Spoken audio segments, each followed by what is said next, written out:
Okay, good morning. Welcome to the County of Newell Municipal Planning Commission meeting for February 26, 2026. I'd like to call this meeting to order. We need to excuse Councillor Johnson from the meeting, if somebody would do that. Councillor Screever moves to excuse Councillor Johnson from the meeting. All in favor of that motion? That is carried. Minutes from the last meeting, they're in our package. How do you wish to handle them? Councillor Scandrup? Councillor Scandrup moves to adopt the minutes as presented. All in favor of that motion? That is carried. Is there post-agenda items? Staff? MPC members? Seeing none, a motion to adopt the agenda. Councillor Johnson moves to accept the agenda as presented. All in favor of that motion? That is carried. Development permits, 6.1. Shanley, good morning. Thank you. Development permit 2026007 is for the construction of a dwelling at Lake Newell Resort with a secondary suite internal. The applicant isn't requesting any variances to the land use bylaw. The secondary suite will be 516 square feet, is located inside the lower level of the dwelling and will be accessed through the inside of the house or the outside of the house. The Lake Newell Resort Advisory Committee provided a letter of approval. The secondary suite is going to be used for a family member to stay with them. There was no response from adjacent landowners. In administration, municipal services noted possible issues with grading and has discussed that with the applicant, and the issue was resolved, and we're recommending approval with conditions. Any questions or concern from MPC members? Seeing none, how do you wish to handle the application? Councillor Klopp. I'd make a motion to approve with conditions. Okay, any further discussion needed? All in favor of the motion? That is carried. 7.1. Thank you. Good morning, Maria. Good morning. This subdivision is to subdivide a 4.44 acre parcel from the northwest of 1914 for residential purposes. The land is located north of the city of Brooks. There is an industrial solar facility located on the subject parcel, and the applicant would like to separate the residence from the industrial lands. A house and a small cabin are located on the proposed subdivision. They both meet the required setbacks of the land use bylaw. Potable water is provided by the regional water system, and there is a septic field for wastewater disposal, and that also meets the required setbacks of the Alberta Safety Code standard. The current zoning of the property is split. It's agriculture and industrial. So the applicant has applied to amend the land use district to residential, and council heard first reading of that at the last meeting. It is recommended that this subdivision be approved with the conditions that all outstanding property taxes be paid, any easements or right-of-ways be supplied to the county, that the applicant enters into a development agreement if required, that the land use amendment be approved by council prior to the finalization of this subdivision. And municipal reserve is also applicable in this instance, as this is not the first parcel out of the quarter section. So it is recommended that money be paid in place of land in the amount of $6,192.75, which is 10% of the value of the land being subdivided as per county policy. There were also no objections heard. Thank you. Thank you. Any questions on this application? Councillor Johnson. Good morning. I wasn't clear why the laneway is needed for access. Is it the septic field extends onto that laneway, or they just wanted to have the ability so it wouldn't have to cut down trees to access it from the front? Maria. Both of those are part of the answer. So the septic field is located behind the house. That additional land will allow for the proper setbacks to be maintained as per the requirement. And then it also allows access from here to the back. There is currently a chain link fence that runs along the proposed property line. So that's the reason for that laneway.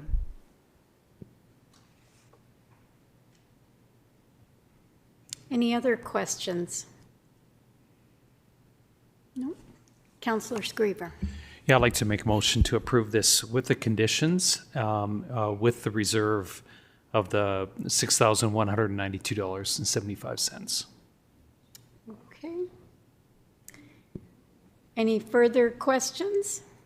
We have a motion. All in favor of the motion?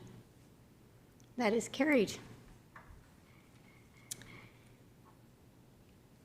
We had no post-agenda items. Is there a reason for in-camera conversation? Okay. Any questions in the queue, Catherine? No? Then I will adjourn this meeting.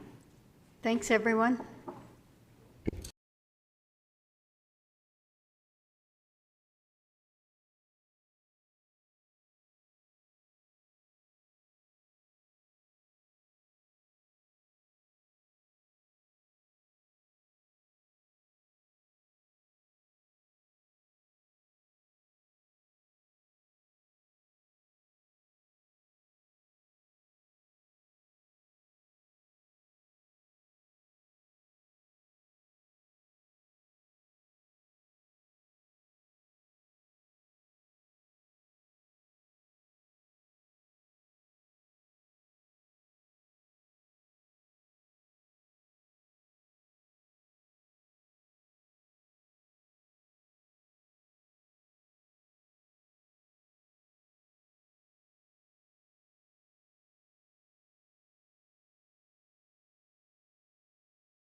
Just waiting for our Deputy Reeves.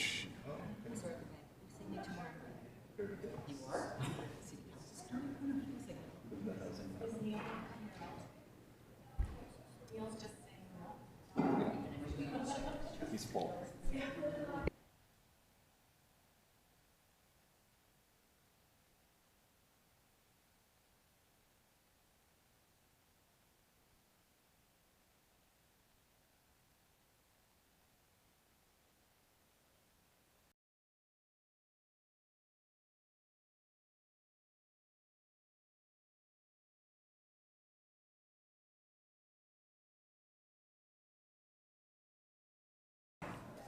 Good morning, everyone. Let's call our meeting to order. Welcome. I see that we have Councillor Neil Johnson is going to be late. We'll get here later today, so we need to excuse him for the first part of the meeting. If someone would be prepared to do that, Councillor Holly Johnson, please. I'll excuse Neil for the meeting. Thank you. All in favor, please indicate. That is carried. Thank you. We have minutes of the February 12th, 2026 meeting. Are there any errors or omissions or a motion to approve the minutes as circulated? Councillor Baumgarten, thank you. All in favor, please indicate. That is carried. Thank you. Are there any post-agenda items that anybody has for our meeting today? If not, a motion to adopt the agenda as circulated would be in order. Councillor Kopp, thank you. All in favor, please indicate. That is carried. Question period or notices of motion. Are there any questions electronically? Anyone have a notice of motion for today?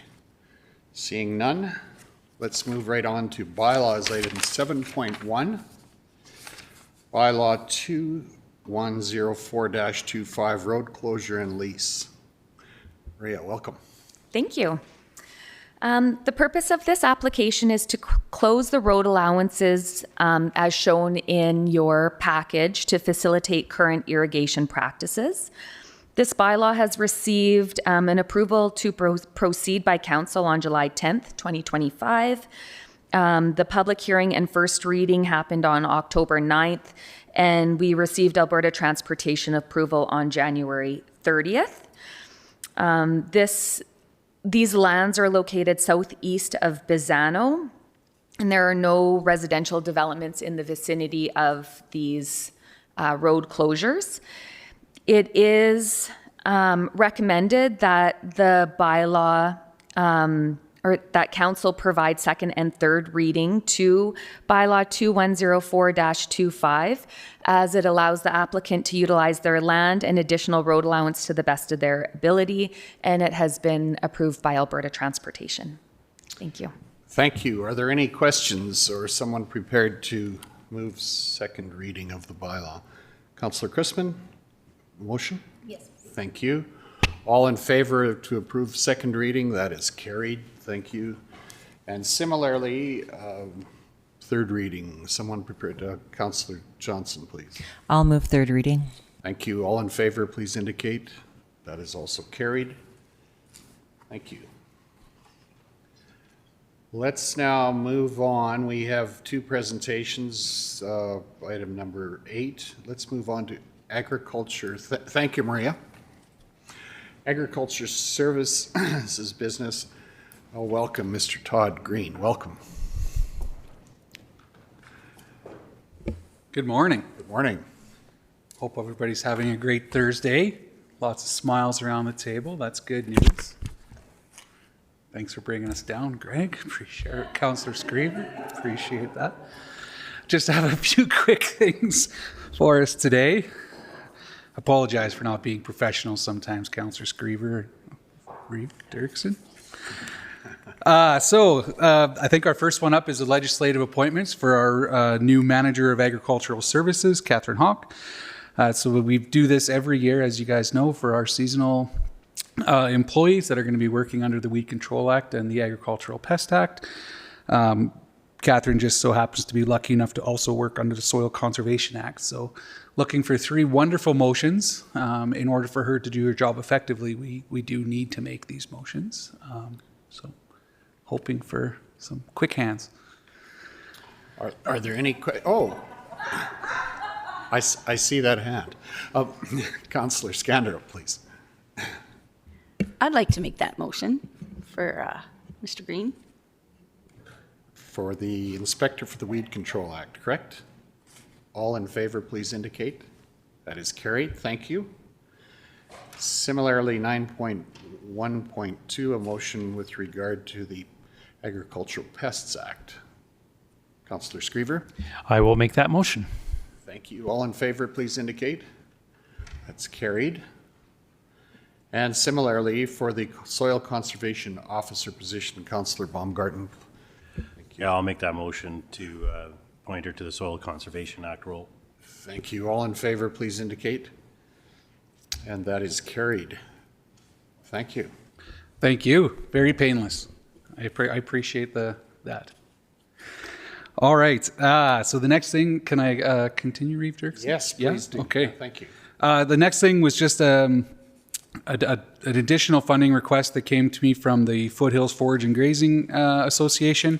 It was, it was addressed to the Agricultural Service Board, so we're sitting in council chambers today to, take a look at that request.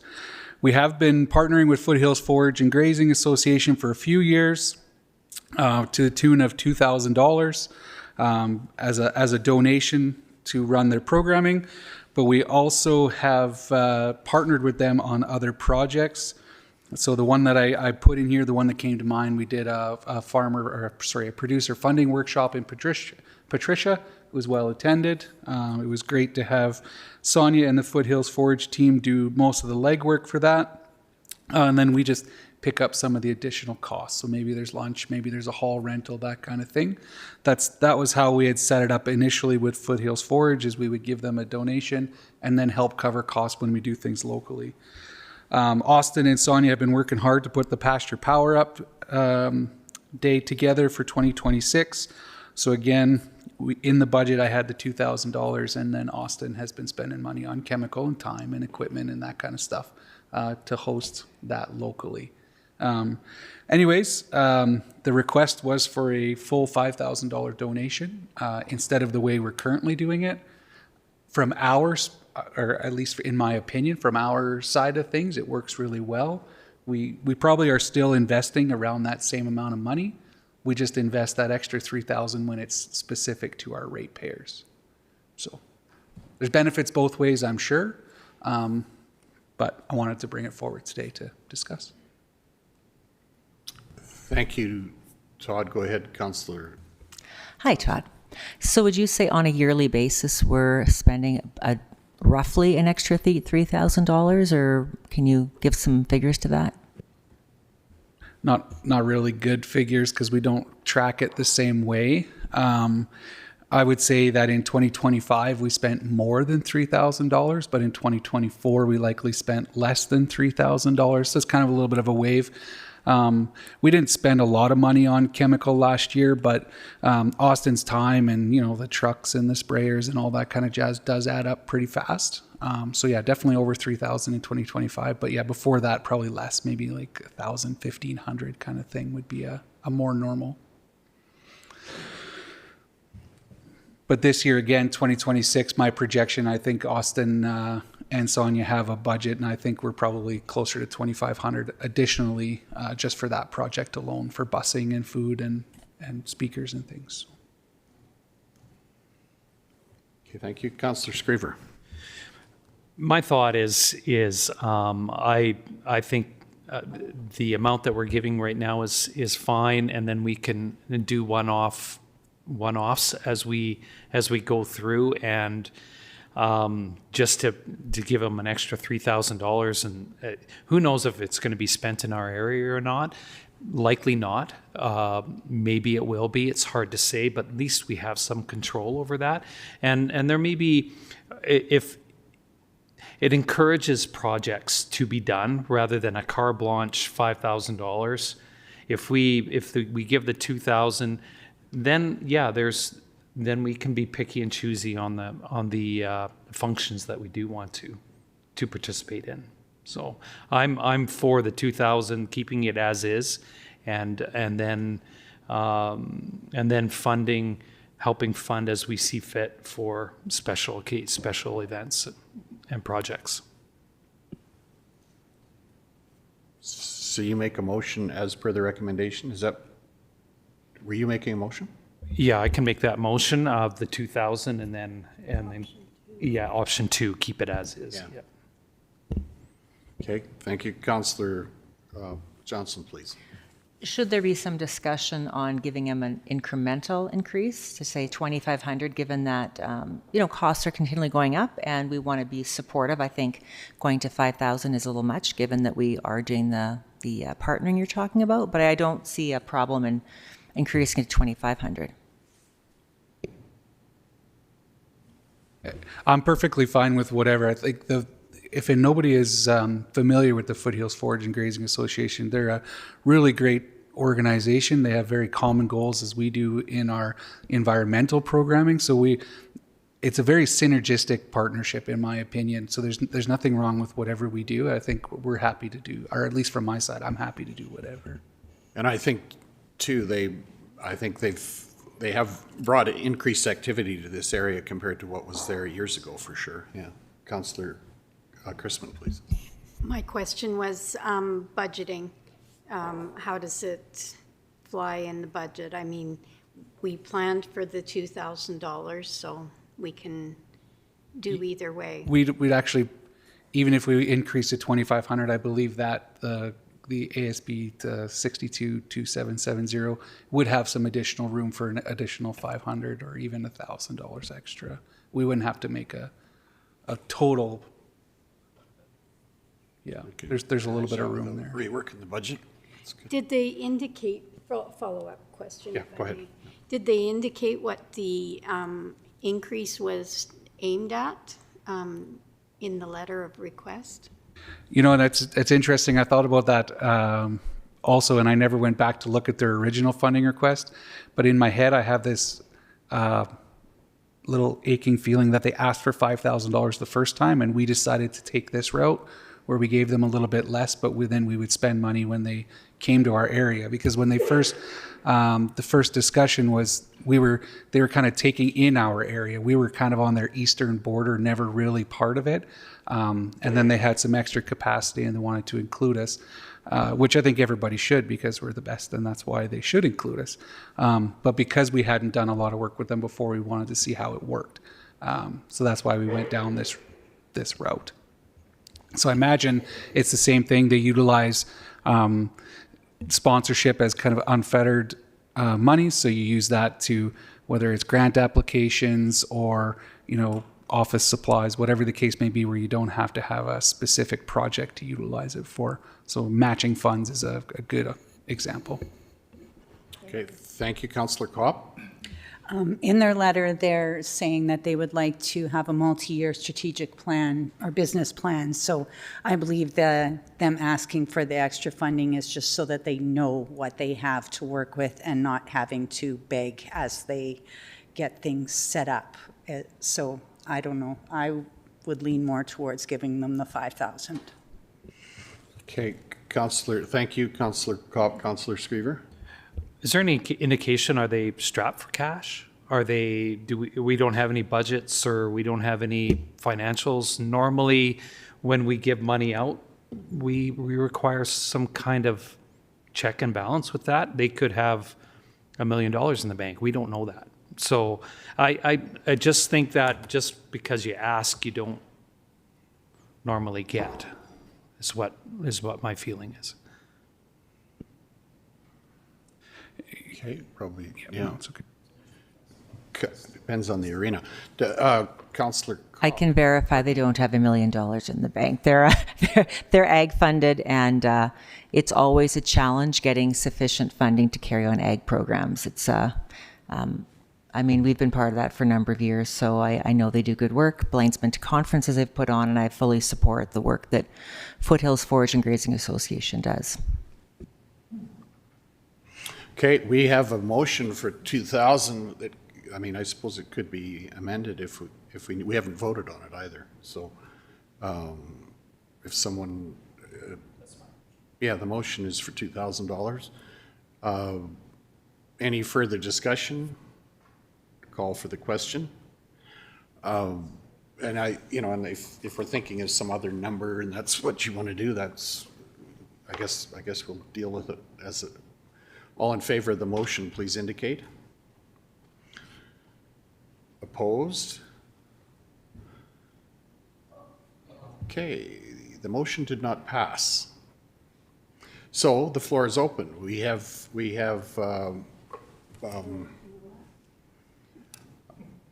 any further direction? We've had some discussion, so I think that's fair. If someone wants to make it, go ahead, Councillor Kopp. I would make the motion for the $5,000 that they asked for. Okay, thank you. Further discussion?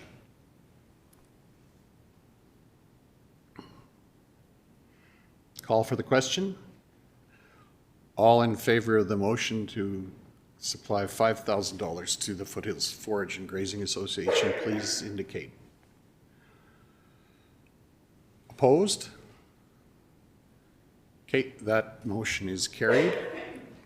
Okay, thank you. Easy. Thank you very much. Thank you, Todd. Any updates on CDC while you are at the table today? Put you on the spot. I didn't. Boy, which part? We continue to meet with people. We've had some very specific talks about a large part of the greenhouse. We haven't been able to iron out how that would move forward. We are headed to Acme tomorrow, meeting with educational institution and a private greenhouse operation to see if there's anything we can do together that way. Ham and Ag is in the process of signing an amendment to their lease. They want an additional, Candace would have to remind me, it's either 5 or 8 acres. So they're adding to their programming. We went down to Coaldale last week, met with small plot Todd. His name's Todd too, which works out nice. From Vulcan County, he's interested in being kind of a custom researcher, sort of. He does that now. He does small plot research. He's interested in having his services be available for our area. RA West that's who put on the thing down in Coaldale, and just brief conversations with them. They want to extend a tour or bring a tour out for their guys. They're thinking they spend a lot of time in the organic more world. And they might want to do some work. Oh boy, we still have our, the one bay, or sorry, 2 bays in the greenhouse are still going.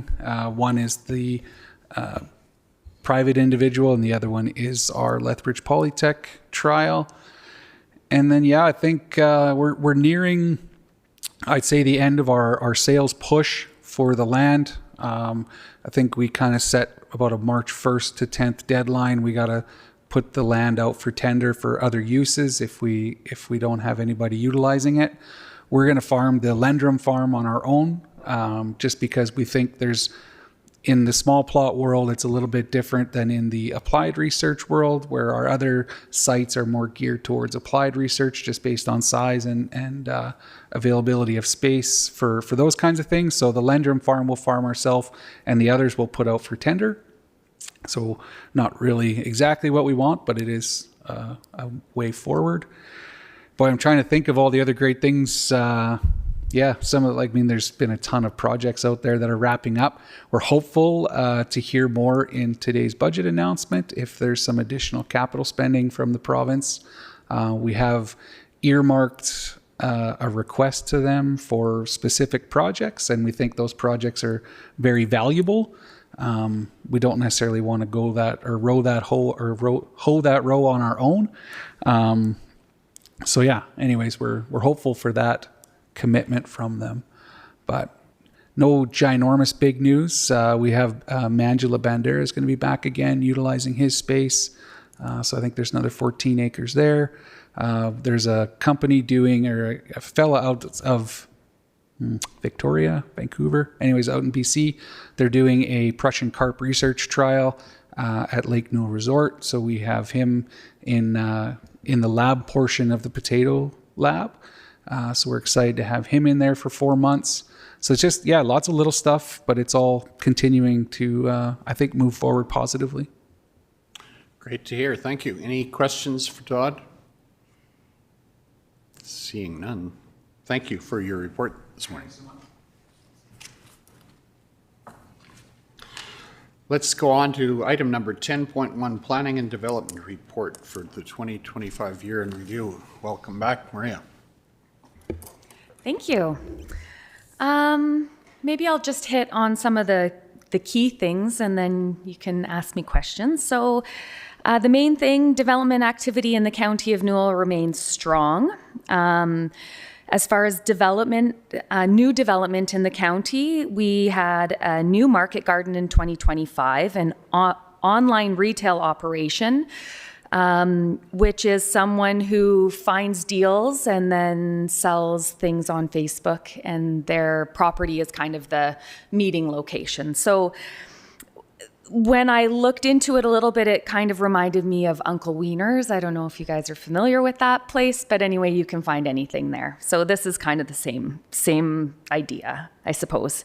Also a storefront in Patricia specializing in locally raised beef and other goods.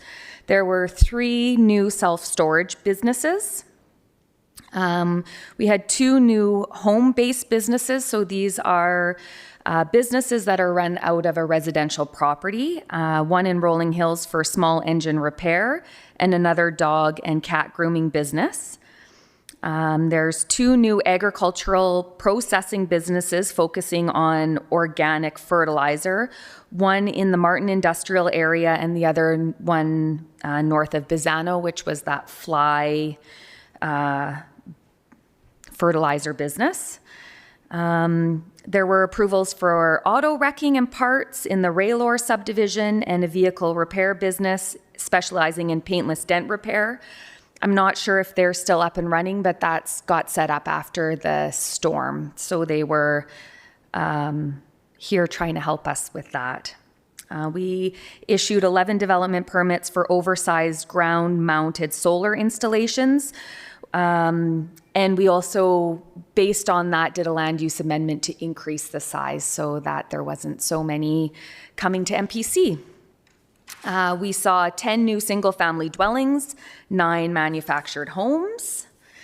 As far as construction permit goes, electrical permits continue to bring in the most revenue and are our most frequently issued permit. That is mostly because any new construction, renovations, panels, irrigation systems, they all need electricity. And yeah, so administration worked towards creating a land use bylaw that reflects the current development.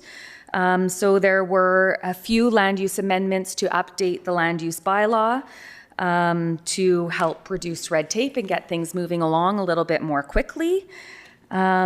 Subdivision and road closure numbers are consistent with previous years.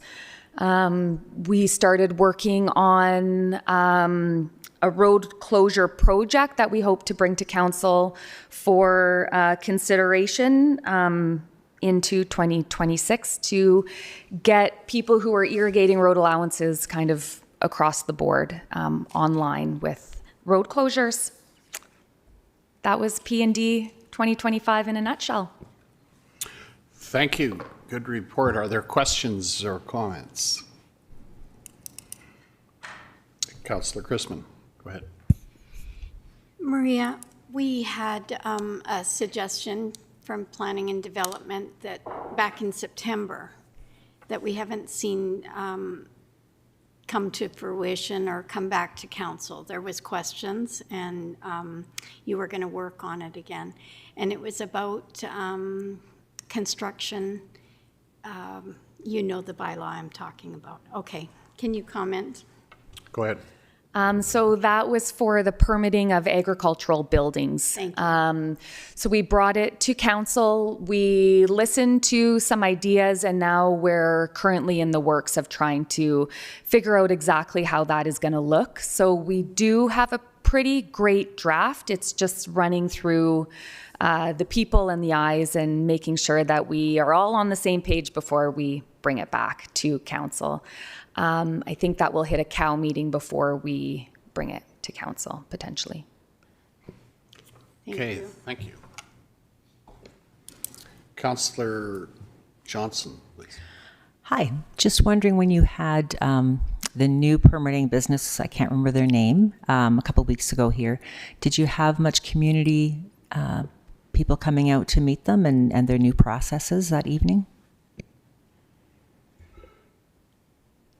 We had 3 people attend the open house. So that's generally how the open houses go. I do think it is still good practice to have some sort of open forum where people can come so we can say, well, we had this.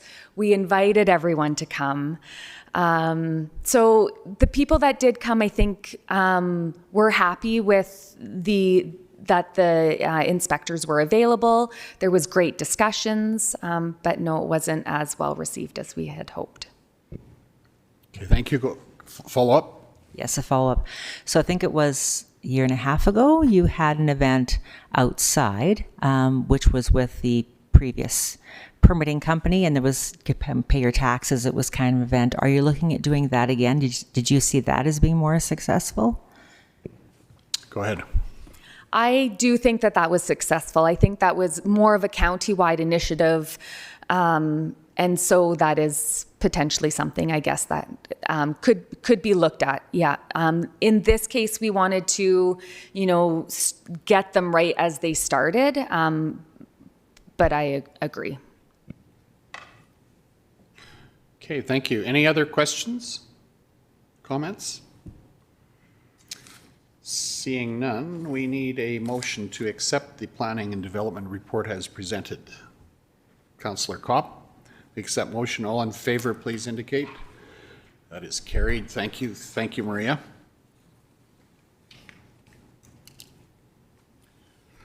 We're on to item number 10.2, Rural Municipalities of Alberta Spring 2026 Convention Update.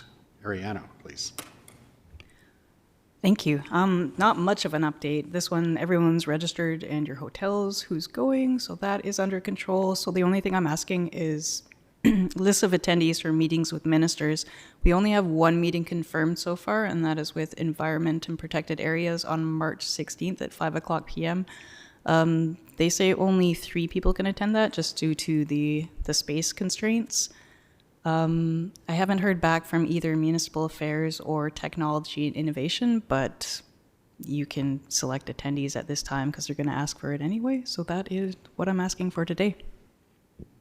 Okay, thank you. I think I would tend to attend all 3 of those if they come to fruition. Who else wants to attend? Councillor Hofer? I would like to attend that Minister of Technology and Innovation if available and possible. Okay. That's good. Who else would like to attend? Councillor Johnson? I'd be interested in environment protected areas and municipal affairs, not technology. But if Neil's going, I bet Neil wants to go to technology. Okay. Who else would like to attend any of those meetings? Well, we've still got some space, so we can figure that out at the time if we need to. But, Councillor Scandrop. Well, I'll go if there's still some space, but I didn't want to take the spot if somebody else was dying to go, so. Sorry. Go ahead. I was just suggesting that we only have March 12th meeting before our May. Right. So. Yeah, but we can adjust who goes, I think, at the date. I assume that, Matt, you'll be attending any of those as well, so yeah. Okay, we'll take it from here, and So which meeting did you say you were interested in going to? Any other?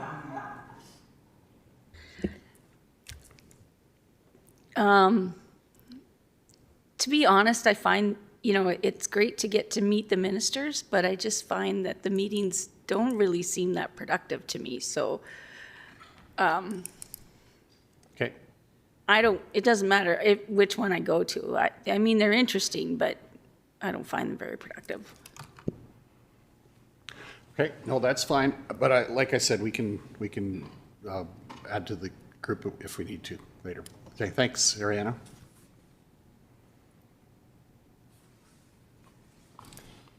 So, councillor payment sheets. We need a motion to accept the councillor payment sheets as circulated, or are there changes that need to be made? A motion? Who's prepared to make that motion? Councillor Scandrell. We might need to take a break. Okay, we have a motion to approve the councillor acceptance of the councillor payment sheets as circulated. All in favor, please indicate.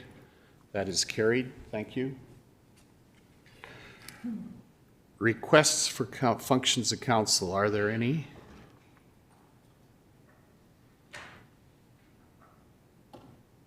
Any functions of council? Councillor Cobb, please.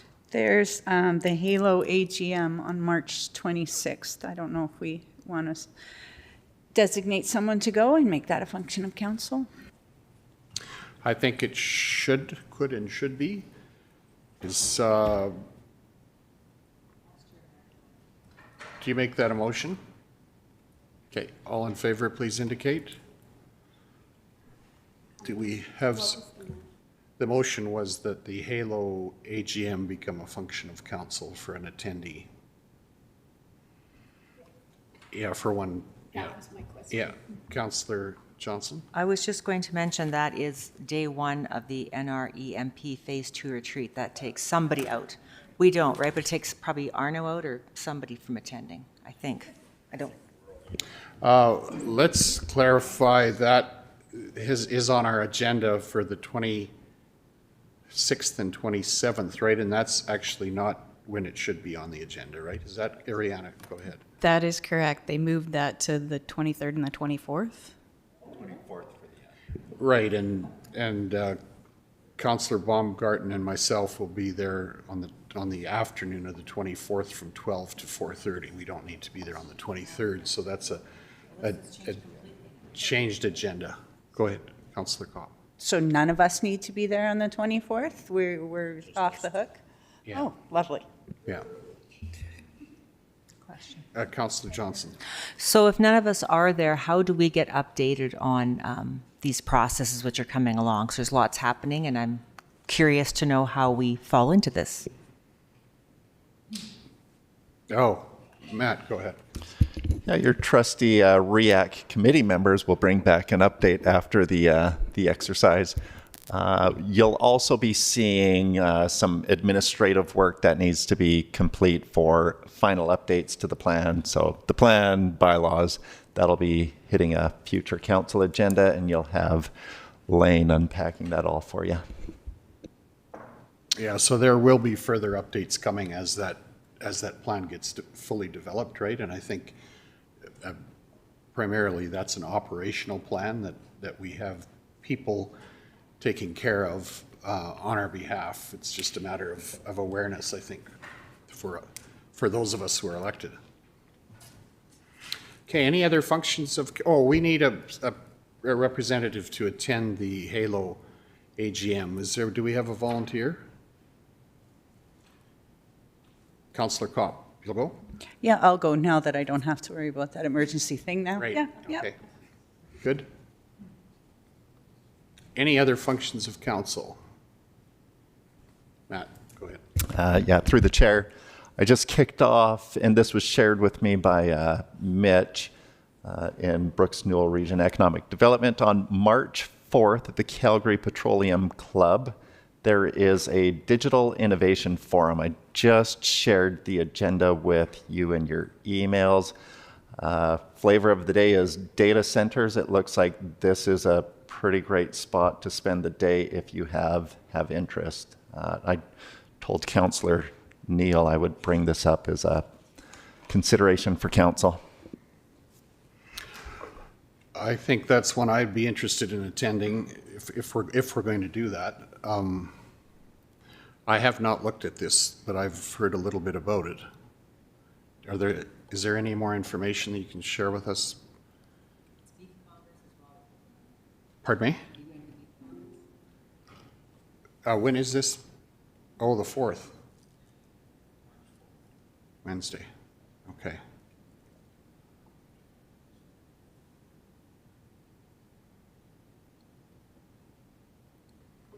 Okay, that's coming right up. I didn't realize it was that was the date, but I think it could work. So what's our? I have not read this through.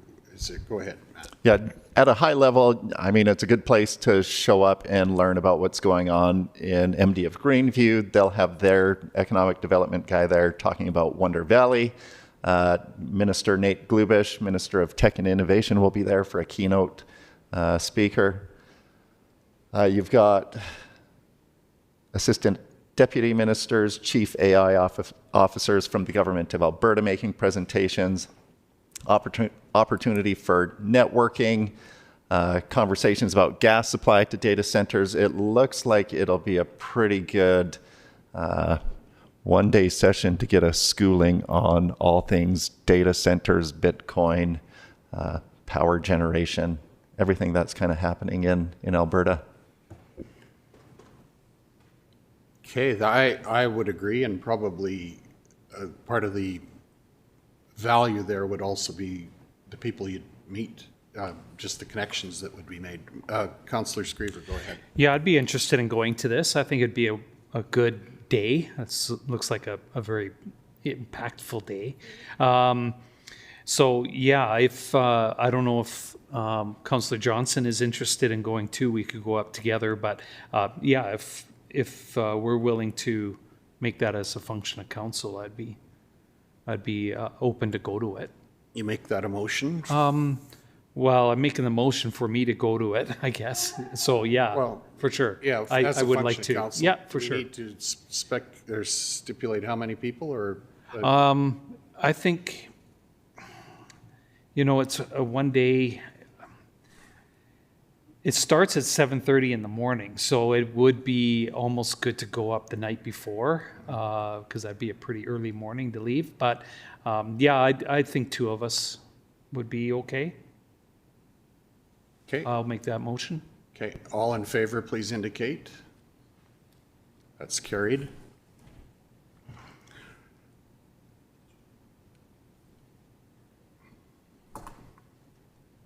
Okay, who would like to go? Does Councillor John, has he indicated he'd like to go? Not necessarily. No? Greg would be interested in going. I would be as well, if at the, but who else is interested in attending? I am, but I'll be out of town, so unfortunately I won't make it.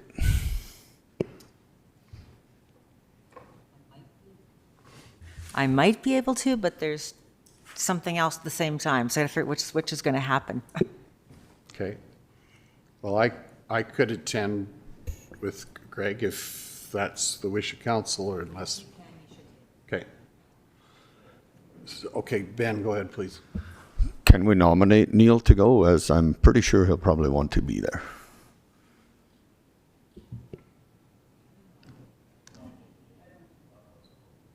Sorry, go ahead. Could we nominate Neil but have Arno as an alternate if Neil doesn't want it? Go ahead. I'm going to suggest we just leave it as two people. One is Greg and the other to be determined. And you and Neil can figure out who can go. Okay. All in favor of that, please indicate. That's carried. Thank you. Okay, any other functions of council?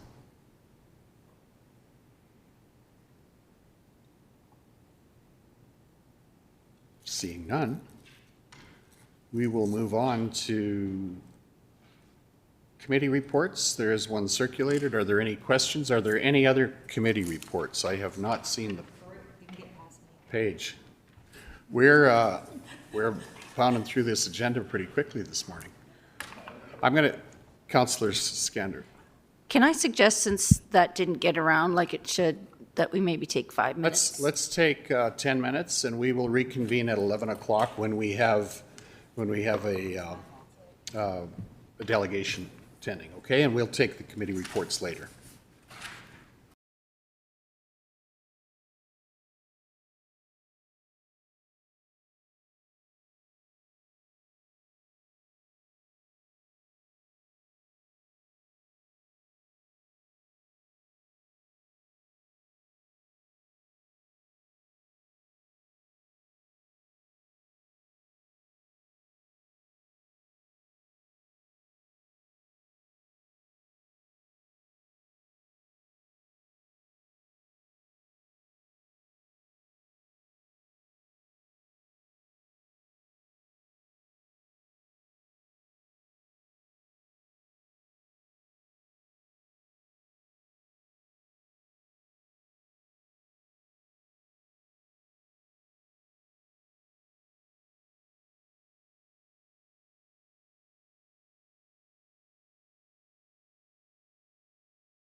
It being just after 11 o'clock, we have a delegation from the Brooks and District Food Bank to talk about a community garden. I welcome Aaron Norrish and Shannon Biette. Oh, okay. Your group, come on up, there's 3 chairs there with microphones. You're welcome to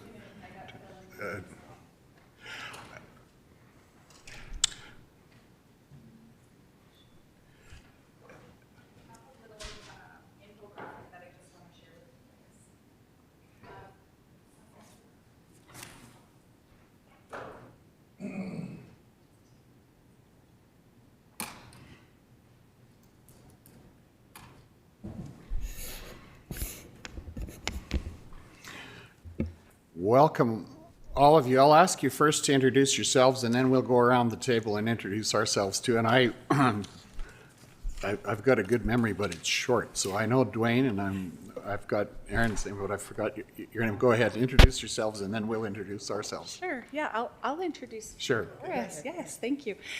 So I'm Erin Norrish. I am a representative from the Brooks Food Bank.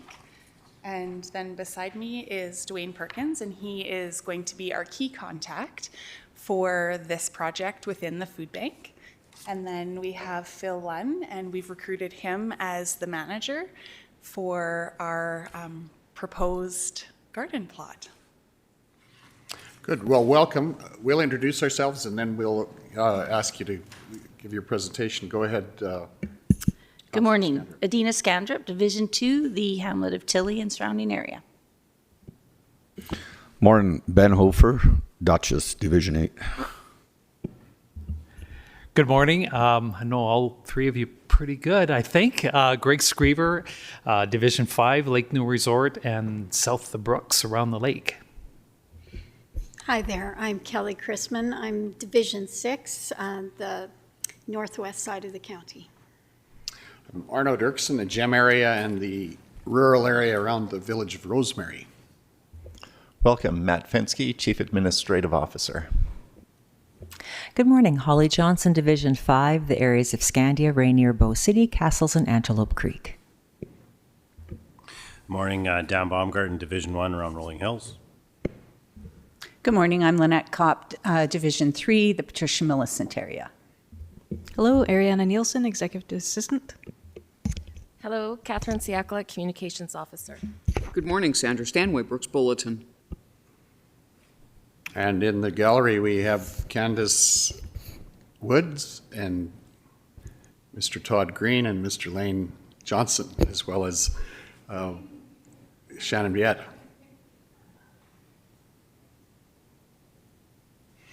Welcome. We have about 10 minutes for a presentation, and then we'll have some questions probably. Go ahead. All right, I will speak directly into this mic because I've been told that I have a very quiet voice, and I'm not sure how, because after teaching for several years, usually you have a teacher voice, so I will try to speak directly in. So we are here today to ask for your support of a new community initiative that the Brooks Food Bank would like to bring forward, and it's a replication of a project that the Tabor Food Bank has had going for the last 10 years with great success. And so we are going to call it the Hands and Harvest Garden Plot, which replicates their local vegetable garden. And we were incorporated in 1998. And this project will help us to ensure that we meet our mission that no person will go hungry in our community. So that, with that in mind, we just want to share a little bit about what Tabor's project has looked like. So it started about 10 years ago, and it actually started with one of their local church groups, and then it has developed into a very large-scale community project. And they are producing a variety of items that they harvest and then take directly to their own food bank.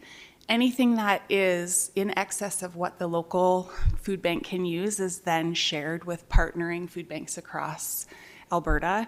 It's taken to the Leduc station, and then it's distributed from there. A growing season in Tabor can see anywhere from 15,000 to 25,000 pounds of fresh food, and they harvest on a 2.5 acre plot of land. The food bank has recruited Phil Lunn, who is an ISA certified arborist, to provide the growing knowledge required to make this a success. Phil has experience with the community garden project in Brooks and brings years of experience to our project. To start the project, essential equipment and seeds or plants will be required, and the food bank plans to work with local businesses and farmers to support and facilitate the garden's establishment. Tabor has been extremely successful with their community showing up and helping, and we are really hoping that the same is going to happen here. We've had a few discussions with business owners, but nothing formal has been requested, as we wanted to approach council here first. The first and foremost important part of this project is going to be our location. So the food bank is asking council for the annual use of a 1 acre plot of land at the CDC for a nominal fee. And it is our understanding that there is already water there through irrigation by way of pivot. And so we are also asking for the use of that as well. Another consideration that we know is going to be labor force. And we know that there's going to be a lot of work around taking care of our plot of land. And so Tabor has really seen success with their service groups and within their church communities. And so it'll be our intention as well to reach out to church and our local 4-H groups and sports groups to generate volunteers that will be needed. Once a week, a group comes into the Tabor plot and does the maintenance and upkeep of that area. And they're under supervision of the manager. So for us, that will be Phil.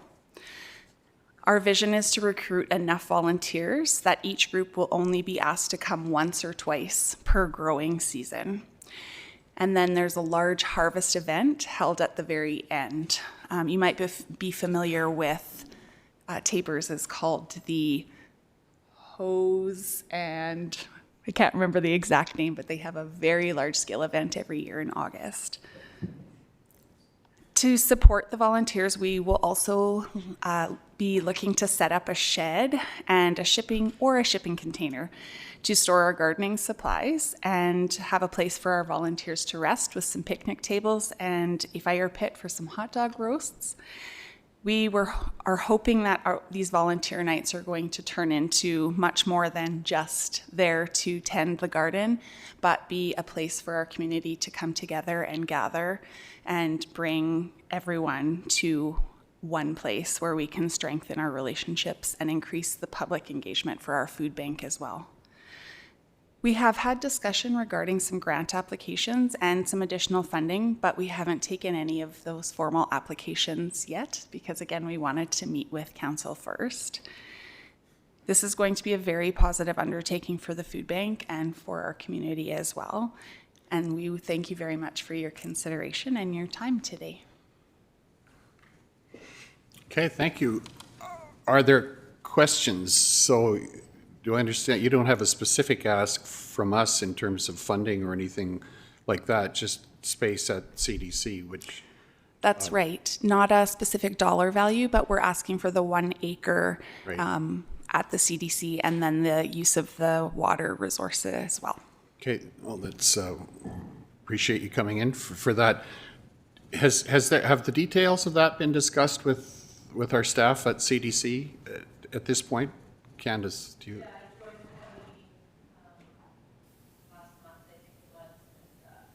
Maybe just do you mind taking the mic so that we can all hear you? Good.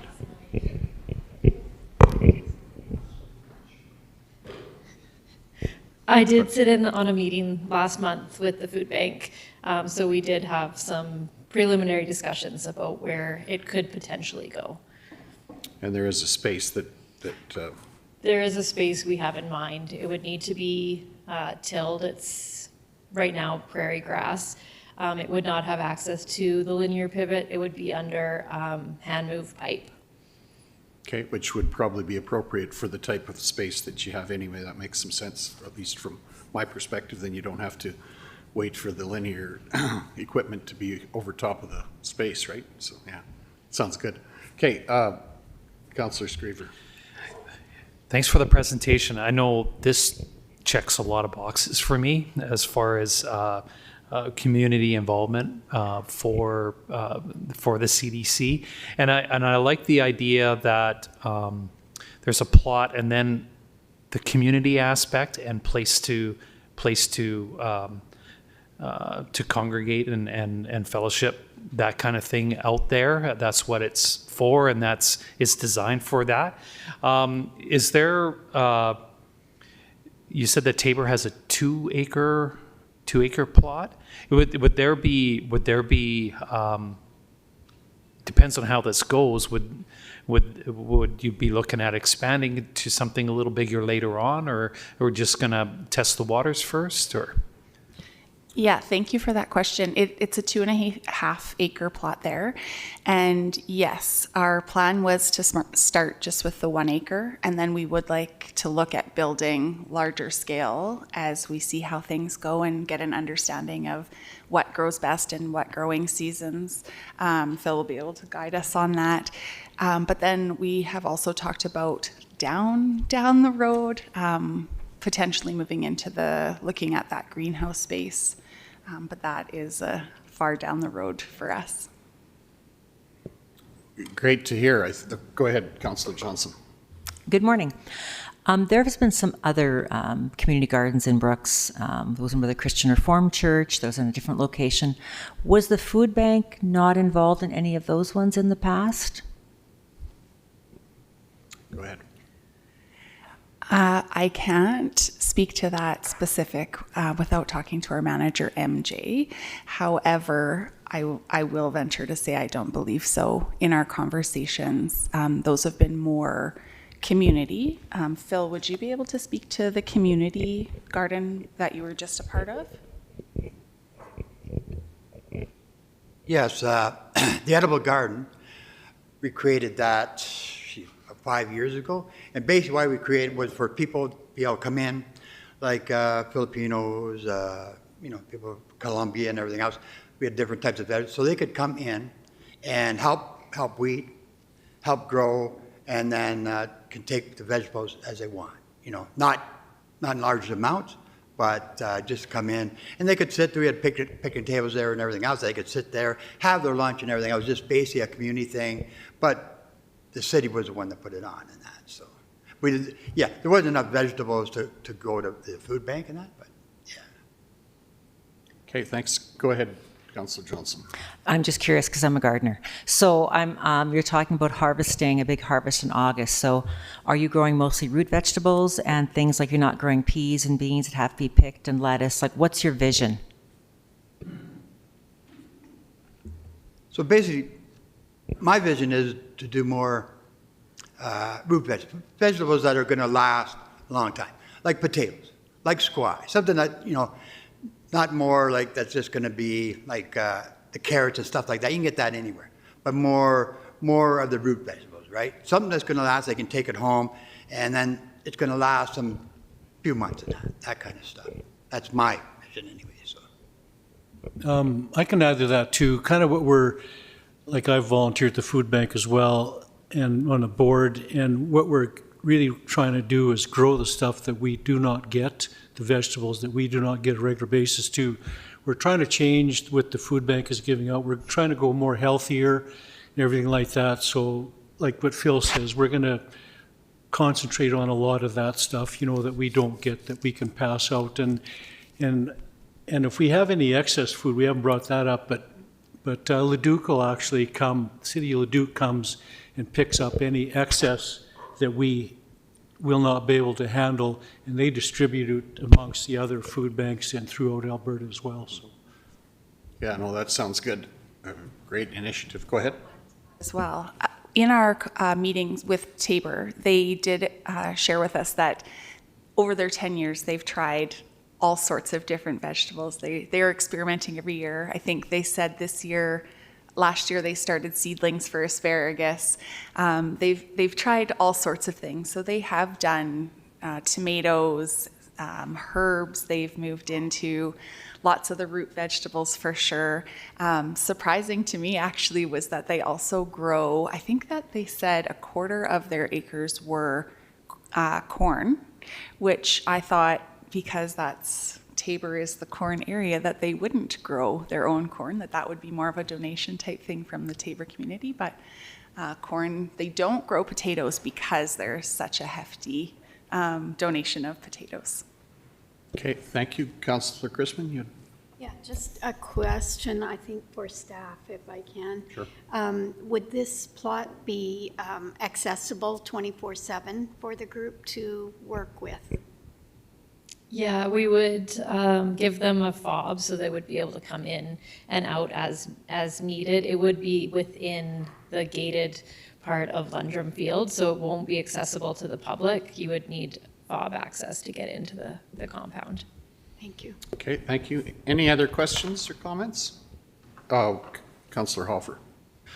With that, through the food bank, is there any reason to believe that you need like a food inspection agency involved when you're doing that for like commercial, not sale, but I mean through the food bank to be able to give them away without having a food inspection agency involved? Probably not. I mean, we haven't really checked that out. I'm sure Tabor would be able to tell us that, but we do get a lot of food donated, or not a lot, but we do get vegetables, say, from the Hutterites and stuff like that. When they do their harvest, they bring in stuff, and local people in their gardens as well, they bring in, you know, things like squash or whatever, tomatoes, any excess stuff. So we never ever, I've been there 12 years and I've never heard of anyone coming in and doing an inspection. Keep it up. We like it. That's good. Any other questions? Thanks for the presentation. So you just want a motion or approval from us to move ahead, right? Someone prepared to make that motion? Councillor Hofer.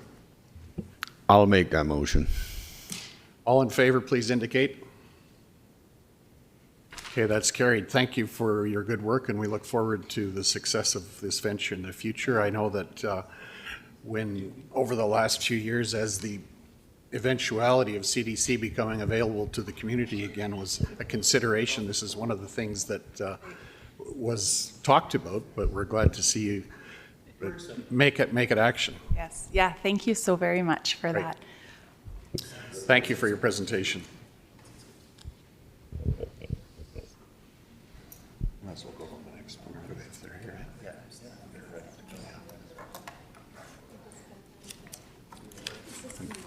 Is the committee? No. But there's all kinds of groups in there. We haven't talked about anybody that's in there. This one's just different because we're giving, like, I just wanted to hear from staff, this is going to work. Yeah, no, I think it will. Am I hearing that it will? I mean, and that's important, but I think it's kind of.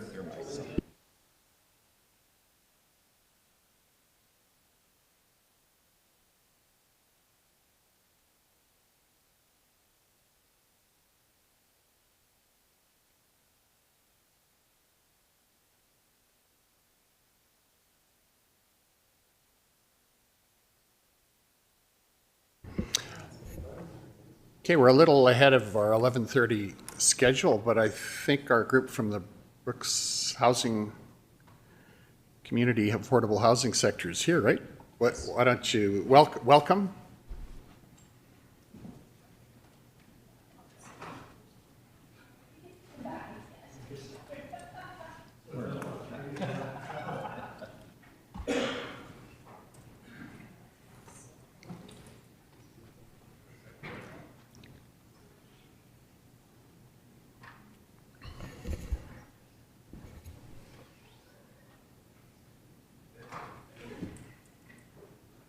It's okay with the council, maybe I'll just give you a bit of introductory remarks and then ask our presenter to go ahead Yeah, can we just have introductions? We'll do introductions, then we all welcome Reg.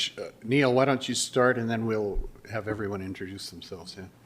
Yeah. Neil Johnson, Division 7 Councillor. Welcome, guys. Good morning, Nadina Scandrip, Division 2, Hamlet of Tilly and surrounding area. Morning, Ben Hofer, Division 8, Duchess. Good morning and welcome. Greg Screever, Division 5, Lake Nor Resort in south of Brooks. Good morning. Kelly Chrisman, the northwest side of the county, Division 6. Arno Dirksen from the Division 9, the Gem and rural Rosemary area. Welcome, Matt Fensky, CAO. Good morning, Holly Johnson, the areas of Castles, Antelope Creek, Rainier, Scandia, and Bow City. Good morning, Dan Baumgarten, Division 1 around Rolling Hills. Good morning, I'm Division 3, Lynette Kopp. That's the Patricia Millicent area. Good morning, Ariana Nielsen, Executive Assistant. Hello, Catherine Siakla, Communications Officer. Good morning, Sandra Stanway, Brooks Bulletin. And I'm Lawrence Schrader. I'm one of the directors on the board for the Brooks Housing Society. Reg Radke, Chair of the Board of the Brooks Housing Society. Dwayne Perkins, one of the board members of the Housing Authority.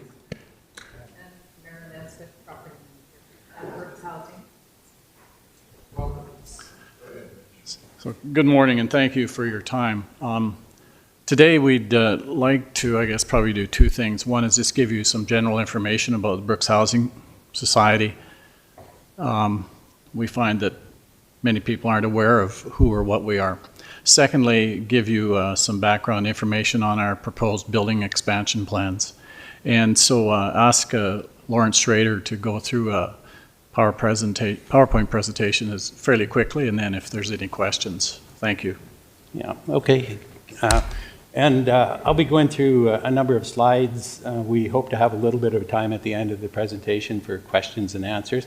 But if anybody has something during any one of the slides, please feel free to. Is that, how's that? Okay.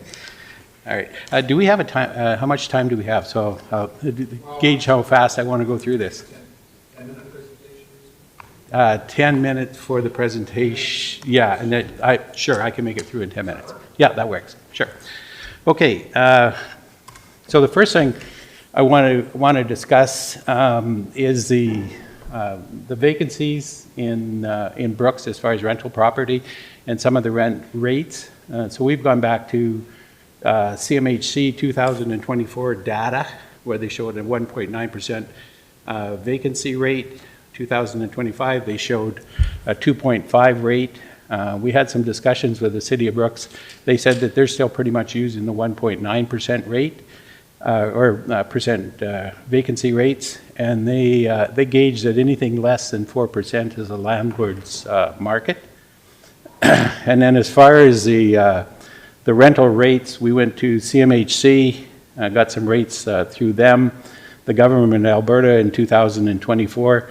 The one comment on the reports from the government of Alberta from their 2024 is that there was a significant year-over-year increases of 15 to 20% for 2 and 3 bedroom units in Brooks.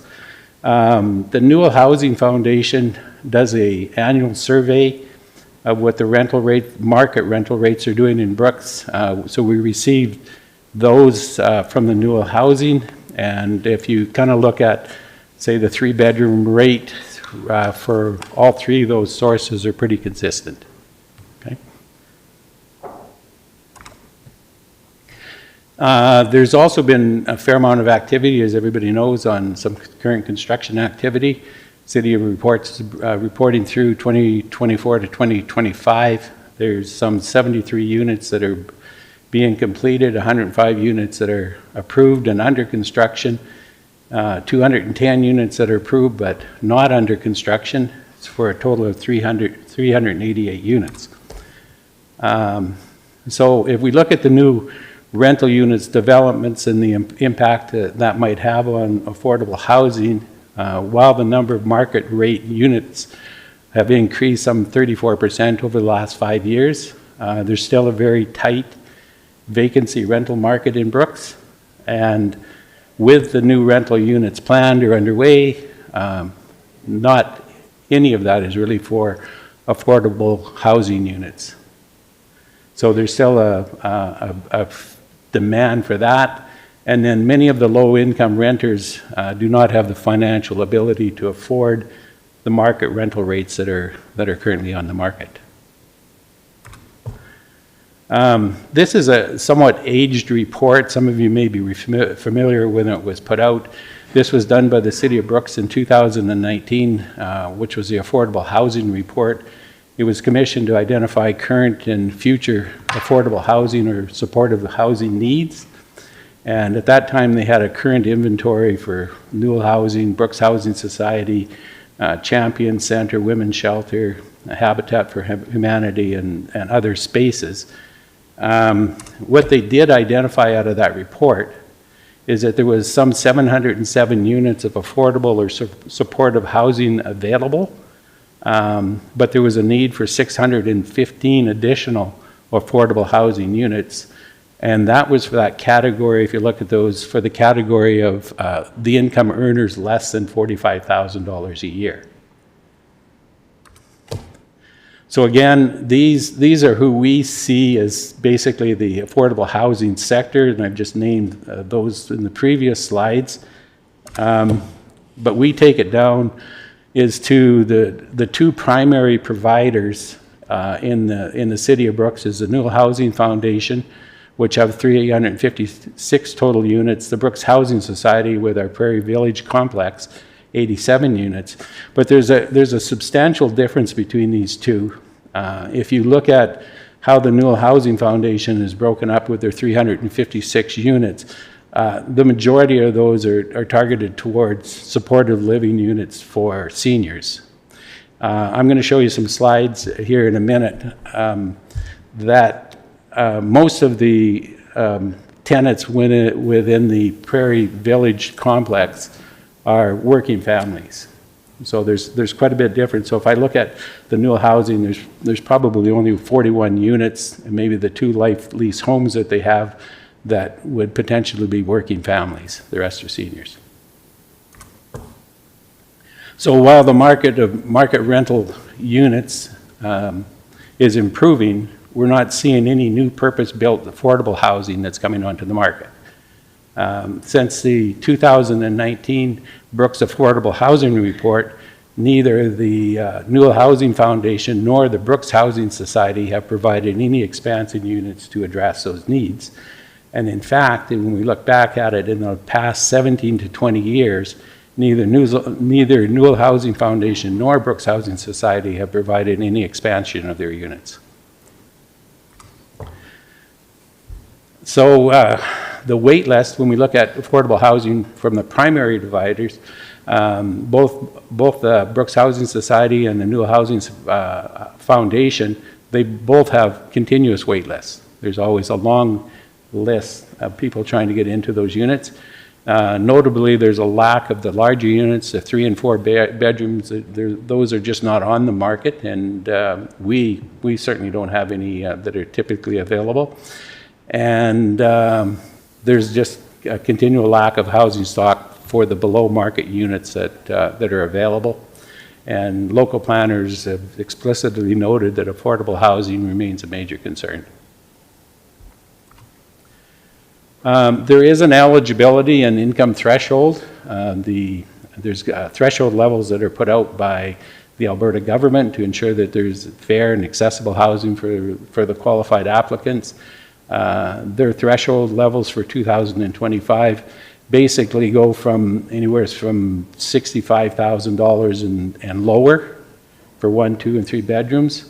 Once tenants are past those thresholds, they're transitioned out of those units, and they're no longer available to those individuals. That information for the Brooks Housing Society, we get that from CRA for the income for each of those individuals, and we review that annually.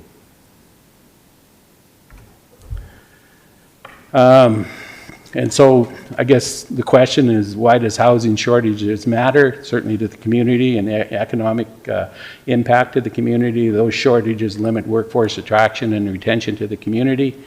Larger family households face a gap in availability of suitable units, potentially pushing people to live in unsuitable or overcrowded situation. And then by offering stable housing options, we empower residents to focus on their employment, their education, their family, their well-being, and so forth, and contribute to a healthier, more resilient community. Little bit about the Brooks Housing Society. We're a nonprofit organization that was founded in 2002 and was set up to address the affordable housing needs in the Newell region. The Brooks Housing Society provides a safe, affordable, quality housing solution for individuals and families in the region. And we're focused on bridging the housing gap by offering, secure, well-maintained, cost-effective living for individuals and families. And we believe, as part of our mission and vision, is that we believe that everyone deserves a safe and stable place to live. The Brooks Housing Society owns the Prairie Village Housing Complex. It's an 87-unit complex made up of 1, 2, and 3-bedroom units. Phase 1 was completed in 2002 for 39 units at $4 million. Phase 2 was completed in 2009, 48 units for $5.8 million. A couple of pictures of the complex. Some aerial views of where it's located and what it looks like. Another one. It's a very well maintained and managed complex. Mayor Nesbitt, who is a property manager, and her management team do an excellent job. When I came onto the board, I had an opportunity to do a complete review of the complexes, and I was very impressed with how well it's maintained, how it's run. They do a great job working with all the tenants, and it's a well-managed and run complex. We've just completed the 2026 rental. The board for the Brooks Housing has just completed the rental rates for the Prairie Village Housing for 2026. And those are the rents that we have, including utilities. And if you compare those, say, a 3-bedroom unit that we're providing, including utilities, and compare that against market rates, we're easily 30% less than what you would find on market rates. We also do some stats, and one of them is the employment income sources. So we look at the people that are living in there, where are they getting their income sources? And you can see there's a variety of restaurants and social workers and so forth. The vast majority, 56%, are JBS employees. We also look at the annual income, and as we talked about, the threshold levels that are set by the government of Alberta. And we have only 2 units that are outside of those thresholds, and those individuals would be looked at as transitioning out of those units. So only 2 out of our 87 units are outside of employment more than $65,000 a year. And you see the mid-range there, 35 to 40,000 is kind of the mid-range of the tenants that are located in there. The length of the tenancy and the units, some 25% of the tenants that we currently have in the units have been there for more than 5 years. They break out between marital, single and married, not 50-50, more single than married, but I'll show you another slide how that it looks like in a family unit. There's also the demographics of the languages spoken and their preferred language, and there's 15 different languages that are spoken, and definitely causes some challenges for our property management team in communication and so forth. And so that's always a challenge. The household composition, and as I mentioned before, it's working families with children.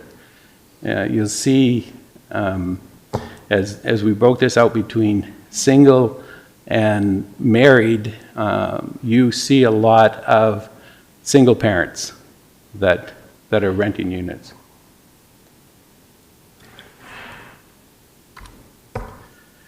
So, reason we're here today, we are proposing a phase 3 expansion to address the affordable housing shortages. Brooks Housing Society is proposing expansion to the Prairie Village housing complex.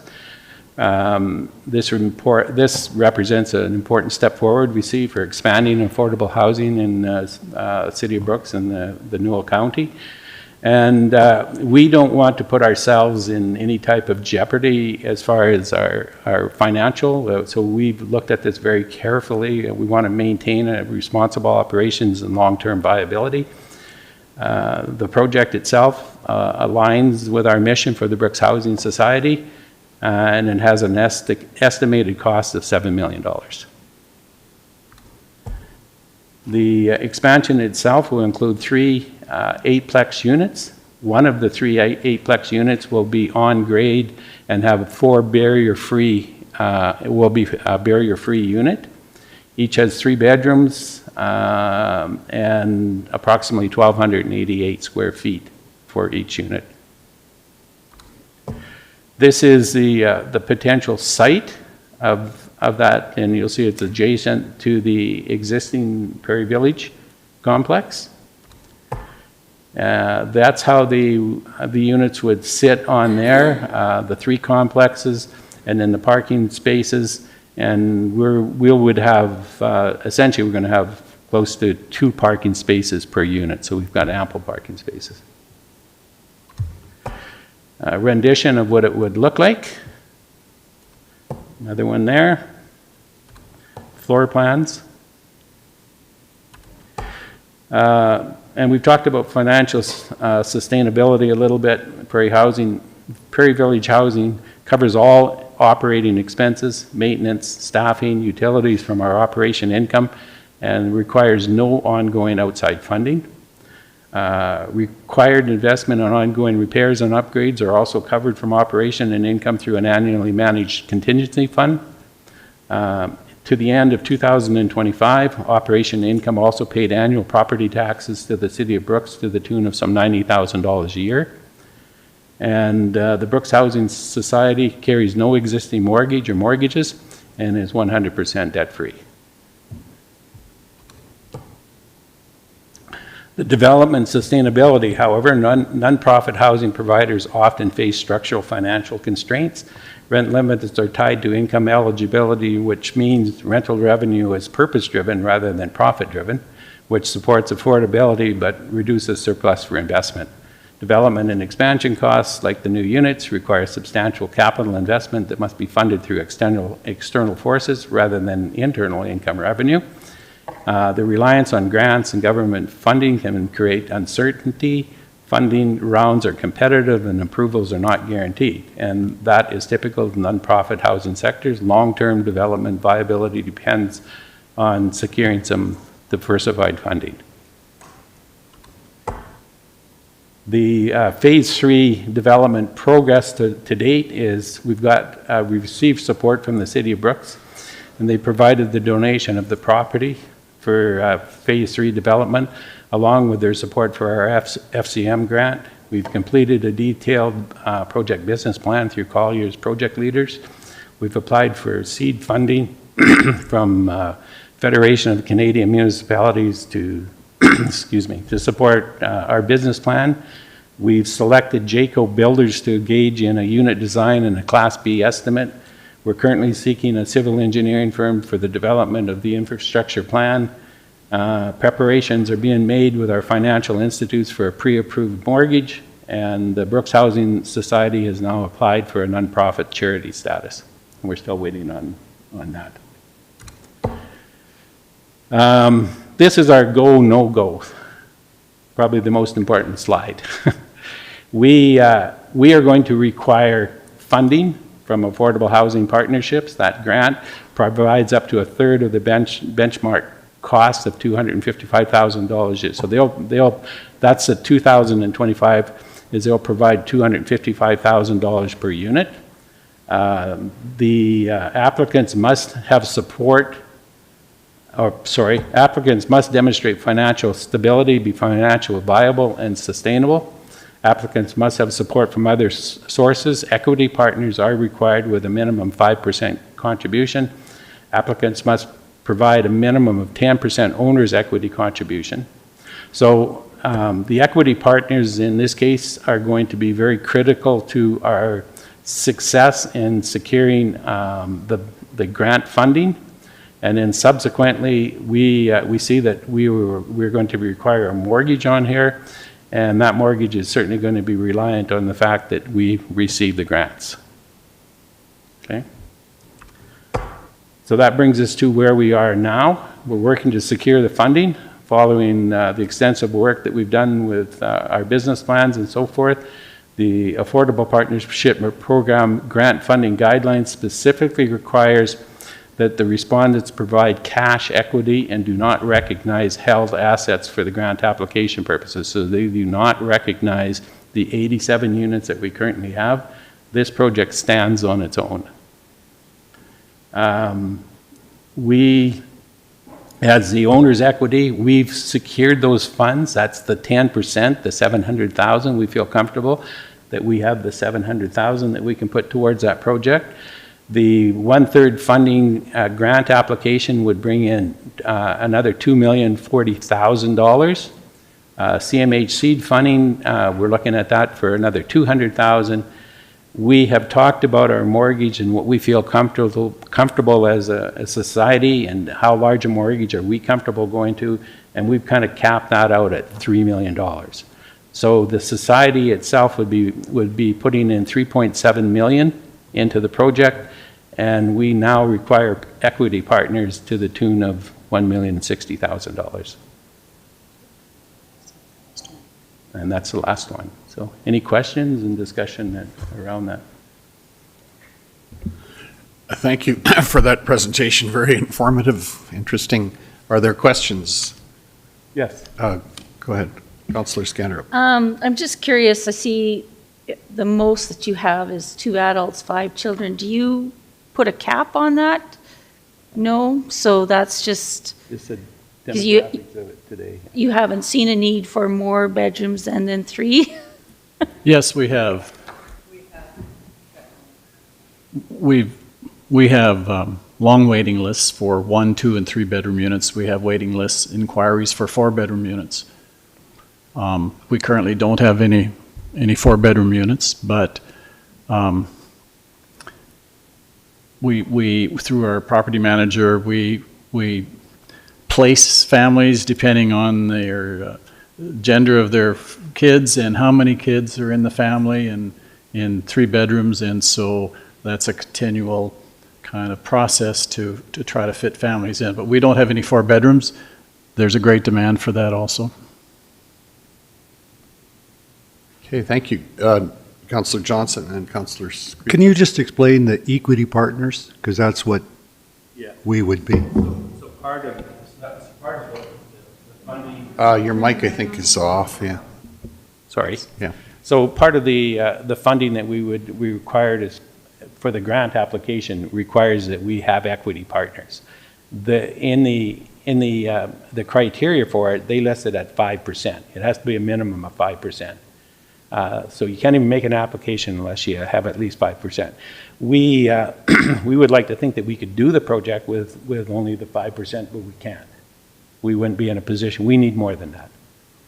So just as these numbers point out here, that's the funding that we see right now and where it would come from, and it requires some $1 million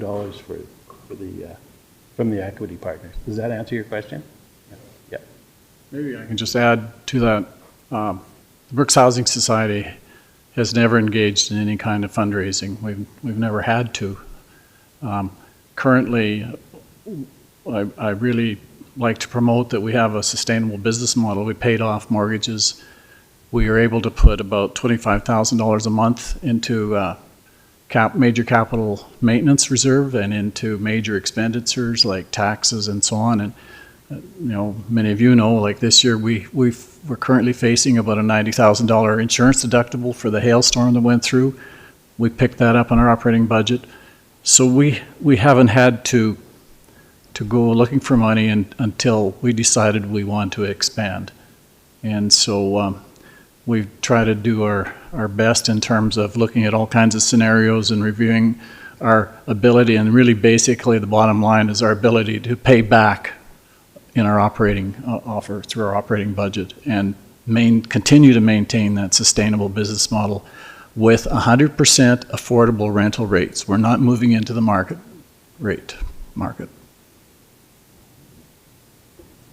Okay, thank you. Councillor Screever and then Councillor Johnson. Yeah, lots of questions, but the land that's been donated by the city at Brooks, is that part of the equity partnership funding currently? And this $1,060,000, is that what is needed over and above what Brooks has already donated? I can speak to both, I guess. So one, the city sold us the land for $1. And yes, we can count the value of that land, the market value, as part of our own owner's equity.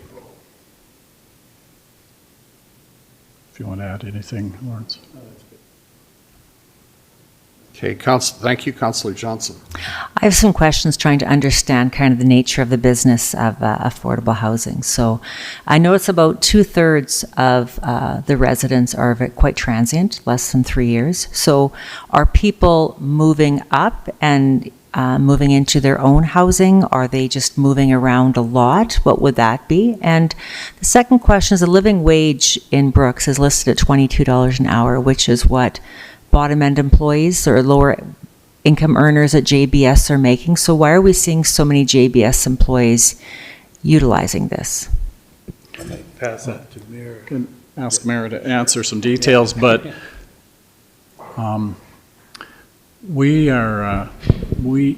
when we had grants from the provincial government and mortgages, we were required to follow the income threshold limit.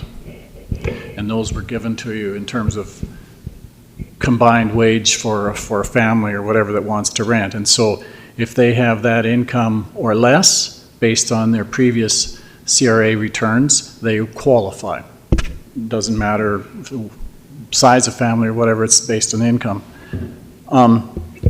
If they and so that's our goal is to stay in the affordable housing market. We use the provincial income threshold guidelines as a guide, and we're still able to pay our bills and still able to put $25,000 a month into reserve. When their combined incomes go over the income threshold limit, they've got to move out. And so that follows our philosophy of providing affordable housing. We give them a warm handshake moving out, and through our property manager, we're quite supportive for them to find a market rate location. Sometimes they can find something in a few weeks, sometimes it takes 2 or 3 months, but we do push them out the door. They're not eligible to live in our space. And we still, with those market affordable housing rental rates, we're still able to maintain our business model of paying all our bills and putting a little bit of money in our capital reserve. I don't know if that answers your question. I would maybe direct part of that question. You said it were the transient and why are they moving out?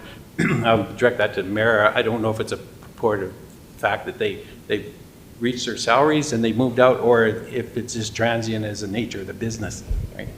Mayor? Hi. Ooh, that is loud. Okay, you'll fix that? Okay, actually what happens is exactly that. They reach that limit.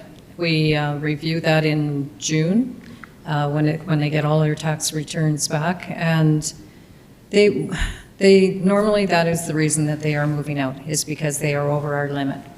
And sometimes they can find other accommodations within our community, and sometimes they can't. So if they can't, they move. Some of the process is they do go back and forth between Calgary, Edmonton, and our area quite extensively. So if part of their family moves to Calgary, we do see them transition out to Calgary, again, for family supports. We've got a couple of people over there that are, you noticed, at the higher level.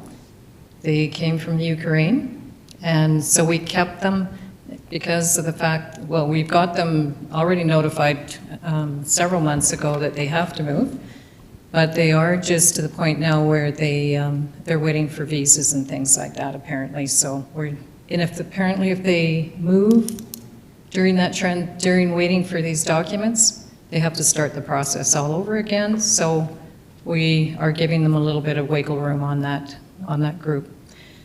And we have about 260 plus people waiting on an application list that we've got.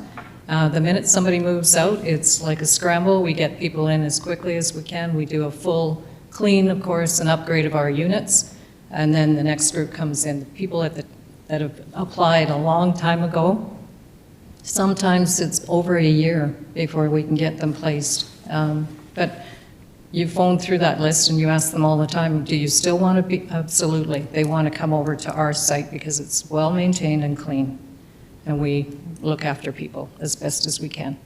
I'm going to add just one thing, and I don't want to go too deep into any of this, but one thing that we've looked at, and it addresses some of the comments that Mary just made, is that we do have the option of making one of those units a transition unit, and you would put it you'd put it near affordable rates. So it would be someplace between market rates and the affordable rates. And we've had quite a bit of discussion around, there is a need for that. So when they moved out of those, they can go into an intermediate type of thing. So that is one consideration that we might be looking at here too. But that is not in part of our current financial projection. I guess the other thing, just kind of the other side, and not necessarily transient, but we are landlords and we do kick people out also. So not great, and we have a very passionate and caring property manager and following our goals of our society, but again, we do act on those as well. Thank you for that. Councillor Skander. So with Newell Housing Foundation, their low-income housing is government-owned, and so starting this year, I believe, they are going to start including child tax credit as part of income. Is that also going to be applicable for you? It already is. Okay. So maybe just specifically, what is the request or the ask this morning of council? But appreciate your presentation, very informative and enlightening in terms of the demographic that we have. Thanks for the question, and yeah, so we're in fundraising mode and we're looking for fund donations, period. We're looking in a variety of sources, but we need to find partner or funders that will make up $1.06 million. How empty or how full your checkbook is, that's your decision. But we're looking for that funding and looking wherever we can look. This is a new initiative for the society. We've never been involved in fundraising, and hence our late application for charitable status. But that's where we're headed. That's a non-answer, but an answer. Well, no, it gives us. How far along are you on that at this point? That's another good question. We're just getting started, really. Ideally, we need to count on provincial funding and CMHC grants and low-interest loans and so on. And those funding windows, funding envelopes usually open up towards the end of the year. We have no information or guarantee that provincially they will again offer this funding envelope for affordable housing. And we know that the funding envelope for CMHC keeps changing. But ideally, if everything could fall in place, we'd like to be constructing next spring. We'd like to make funding applications to the provincial government and CMHC in October. And those are separate from the 1.06 million. Yeah, so to make those funding to be eligible to submit those funding applications, we need all these numbers in the funding application. So we need that commitment before. We don't need cash or checks. We need, probably at that point in time, the very least, a letter of commitment. Right. Councillor Screever. From your, from the presentation, there was money coming from FCM, or there are grants through the FCM. Is that the only, because FCM is not part of the federal government, is there any federal government funding? Because I know the big push from the federal government is we're building houses, we're building houses. Is there any funding from the feds at this point? So a couple parts to that. The Federation of Canadian Municipalities, we applied for a grant, 50 cent dollars, with the support of the City of Brooks.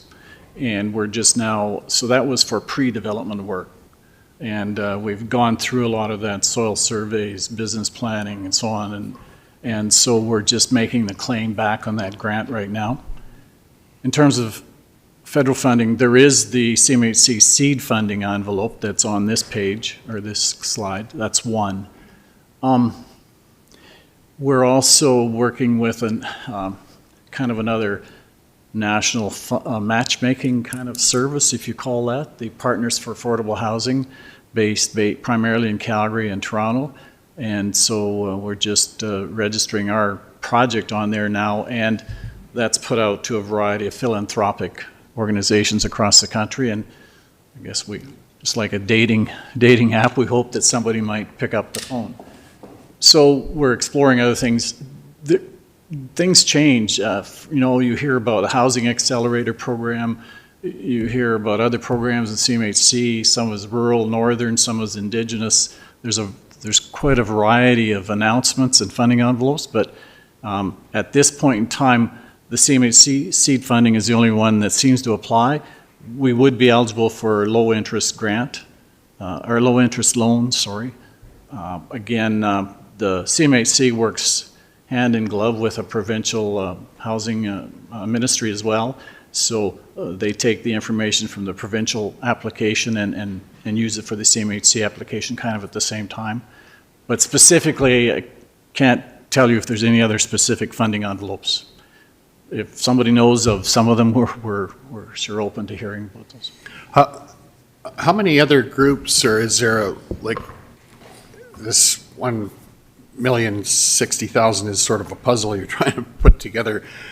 How many other pieces are there? How many other groups are there that potentially in the community? And I realize that it might be a moving target a little bit too, or maybe not fully identified, but I think at some point putting that together is the piece that is operational. Yeah, I'm not sure if we want to name names right now. No, and I'm not asking you, but I'm just trying to understand. There's a number of other inquiries and letters of introduction and requests that have gone out and that are going out locally and major corporations as well. And yeah, so we're just, you know, kind of at the front end of that, to be honest, but we have had a few preliminary conversations. Okay, thank you. Are there any other questions, Councillor Hofer? I know you're not going to name names of corporations, but to the tune of, you know, what would the county's percentage be if you had any idea?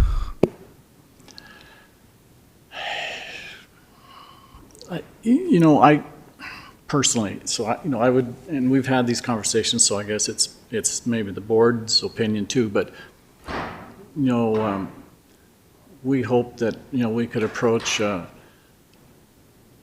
corporation for maybe several $100,000 and another corporation for several $100,000, and there's lots of 50,000 envelopes, and there's lots of 10 and 20,000, 25,000 envelopes. You know, it's tough when, you know, we have our hand out for money to say, well, you can pay the whole bill. Well, no, we don't expect that. But what that is, as of today, realistically, I don't know if that's 300, 500, 700, I don't know. Sorry.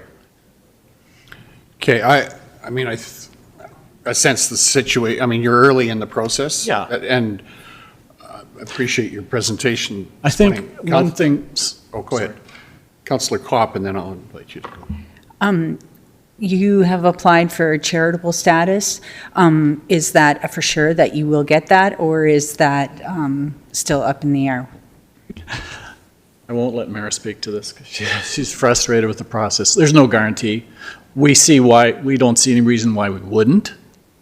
We've provided all the information that's requested on the application, but we understand there's anywhere from a 4 to 8 month waiting period. So we hope we hear something in the next 2 to 3 months. Okay. Sorry, I appreciate the question about the amount and yes, we're looking for funding, but in fairness, we wanted to provide some information about Brooks Housing Society. Number one, that's who we are and what our construction plans are. And that's a lot to take in and a lot for everyone to think about. And so we appreciate your time today and suggest, if you have any follow-up questions, we absolutely welcome them. I appreciate that presentation and take it in the nature of how, this is, it's important work for our communities, and we appreciate that too.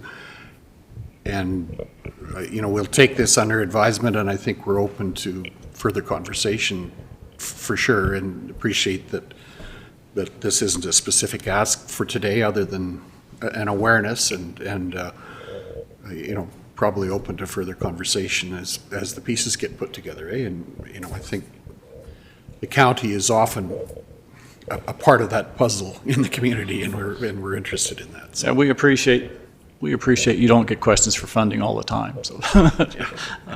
Okay. Thank you for your presentation. All right. Thank you. Okay. With that, Council, I'll suggest that we break and reconvene 45 minutes or whenever. Thanks.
agenda items, right? Committee reports?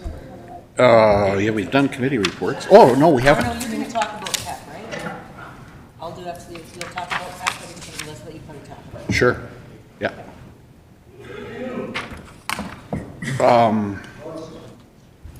Yeah, let's do committee reports. City of Brooks Recreation and Parks Board. Councillor Screever, please. Okay, so can you go on to another report just for a second? Yeah, let's go to County of Newell Library Board. Councillor Kopp, or Councillor Scunner. Okay. Oh, we've, no, okay. All right, that'd be me.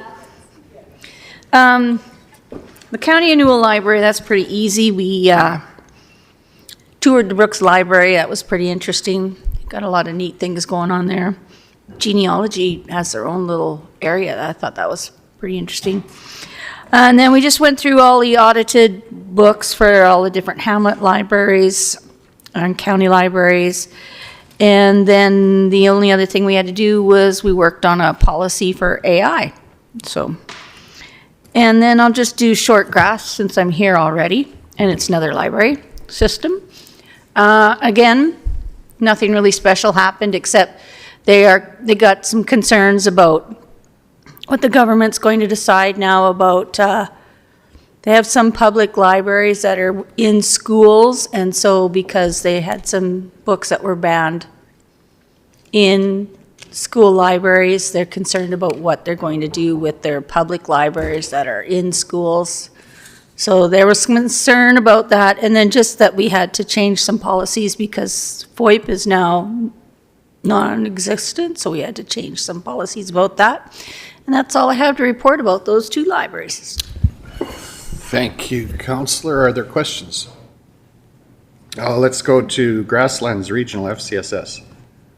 Councillor Johnson. Thank you. So we just had our meeting last night, which is why I do not have a report written up. My apologies. We reviewed our 4-year strategic plan. We've made no significant changes to it and feel that we are progressing well in the goals that we set for between 24 and 28.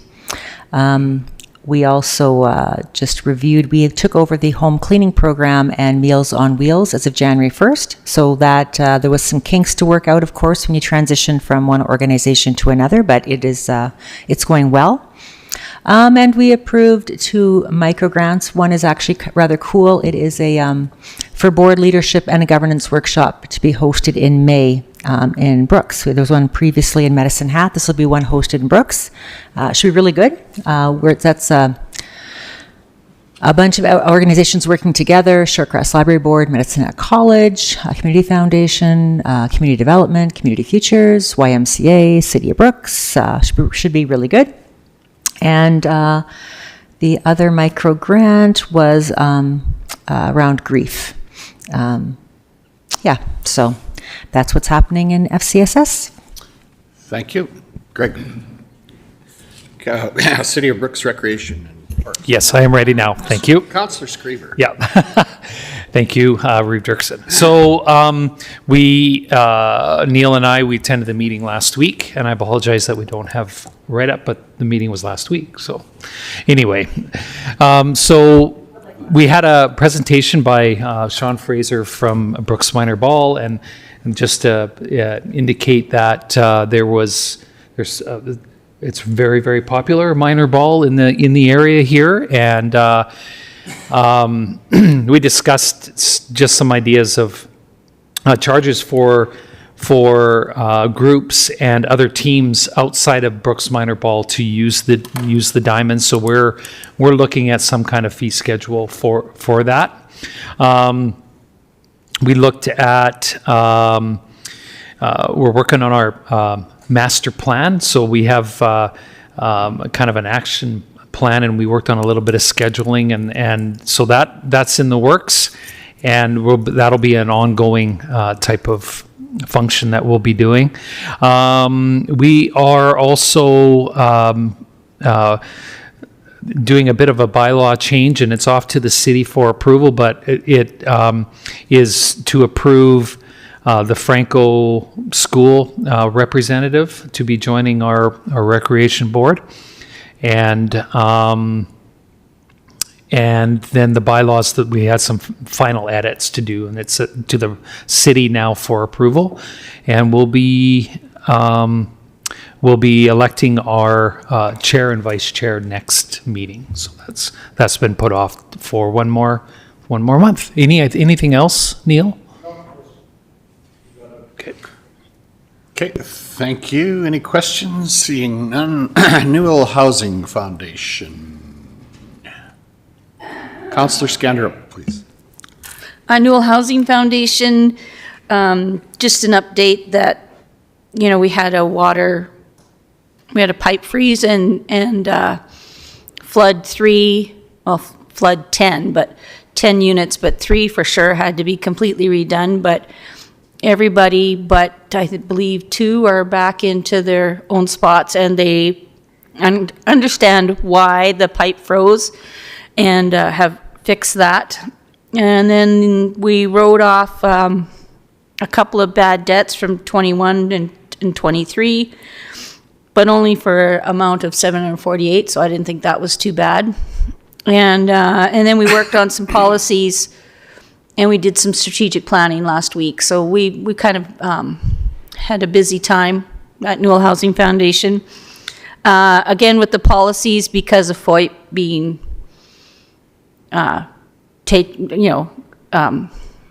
removed, we had to remove that from some of our policies, and then we had to write a couple new policies. Anything to add, Greg? Yes, we also had a delegation from the Duchess, what's that called? Duchess Seniors Housing, and they're in the rooms that are available in Duchess are not senior friendly, unfortunately. So we're looking at maybe doing some major work out in the Duchess area, because they are lacking. So once the Bizzano project is pretty well put to bed, then Duchess will be our next go-to, from what I'm gathering. So and they said there is a pretty major need, that there are a lack of housing for the seniors in Dutchess. Okay, thank you. Thank you. Newell Recycling Association. Councillor. I need to plug the AGM again. It's March 25th. We can always use more people interested in recycling. I also noticed on the notes from the City of Brooks that Norm, the mayor, will be joining us. They have put somebody back onto that board. And then otherwise, we have been addressing our bylaws, which we had to remove the City of Brooks representative from, but now I guess I'll have to rewrite that part again and put it back on. And they will be having shredding events again as well. I have the dates. No, I don't. Sorry. That's about it. Okay, thank you.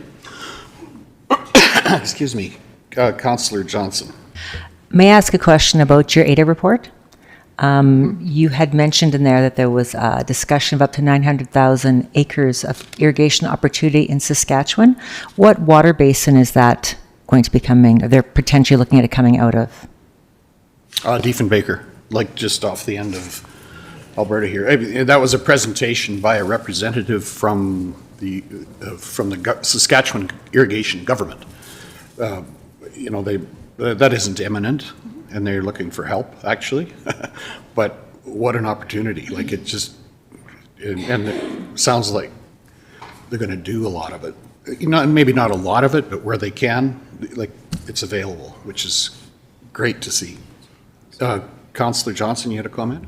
Yeah, I agree with that. That was amazing. Anytime you hear 900,000 acre feet, and it's the Saskatchewan river system. Half of our water goes through there into Diefenbaker, and it's just sitting there waiting to be used. So that was inspiring to hear that guy talk. Yeah, and if you drive east across the border, you can see the expansion of that all along the river already in a big way. Yeah. You know, they're having to lift the water, but they're doing it. Now, the other thing that was in there that I think it's in there, but at some point we should have we'll probably have another presentation from Alice, and the EID board members that were there were quite interested in that initiative. I've talked a little bit to Matt about it. One of the things that was always, that has been a holdback for us as a county, because a municipality needs to engage for them to come into an area, is the resources to support, like just a person to be the point person. And this is, you know, I think between the EID and the county, we could have a pretty good discussion about potential in this area, because they do have environmental goods and services resources to sink in with landowners. And so I think it's an opportunity we need to look at.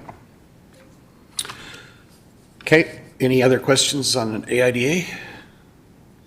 Otherwise, let's go to just a quick Palliser PEP update. Of course, you know, the fundraiser on a couple of weeks ago. Holly, you can fill in any blanks that I missed, but it was quite successful. I think we raised about $100,000, and it looks like there will be, and I haven't seen the, the final number yet, but probably $80,000 go directly into the endowment with the Community Association of Southeastern Alberta. And that would then pay out, at this point, 5% of each year would be paid out from the revenue. Last year, I think their return was 11.9%, so they're doing quite well with their funds. And the other projects PEP is working on is one to facilitate infrastructure rebuilding in communities. I think we've talked about this already, so I don't need to spend a lot of time on it. But that was presented at the banquet that night too, and I think it was quite interesting. And then also an export readiness initiative that has some potential for small business, but it needs to be taken up by small businesses. It's an initiative that's ongoing, and I think PEP stock went up a little bit that night, actually. Just judging by, we're having a board meeting on the 13th of March in Medicine Hat, and there seems to be lots of people intending to be there. And I think this is maybe for the local press, we'll probably present the funds into the community foundation at that point. And that'll happen in Medicine Hat. So hopefully we can get some traction from the press on that, because this is an open fund. I mean, this is just a start, really. I think talking to veterinarians, there's a lot of enthusiasm around what could be generated from if that fund were to grow, you know, to the, you know, $300,000 to $500,000 range. It could have quite an impact in bringing veterinarians to the area. But that's aspirational at this point. We'll see. What else?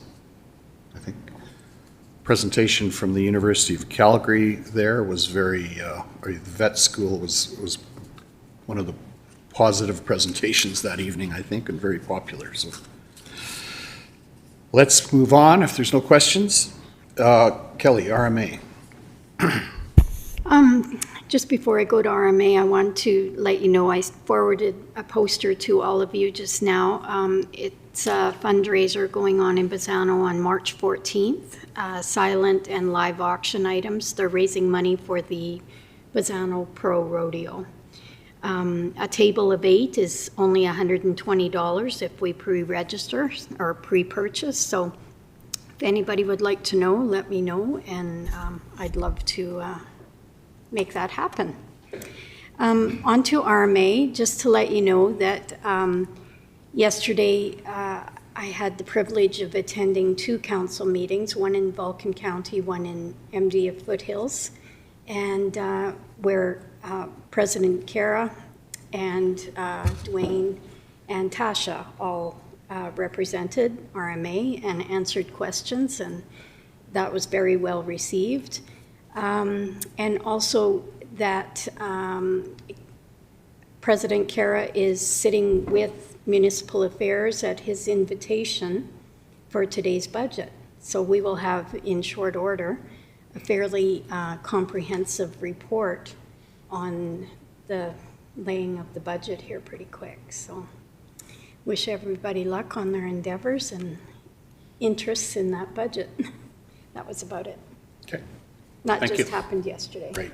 And today. Right. Okay. Any questions? Seeing none, let's move on to post-agenda items. A letter of support for the reversal of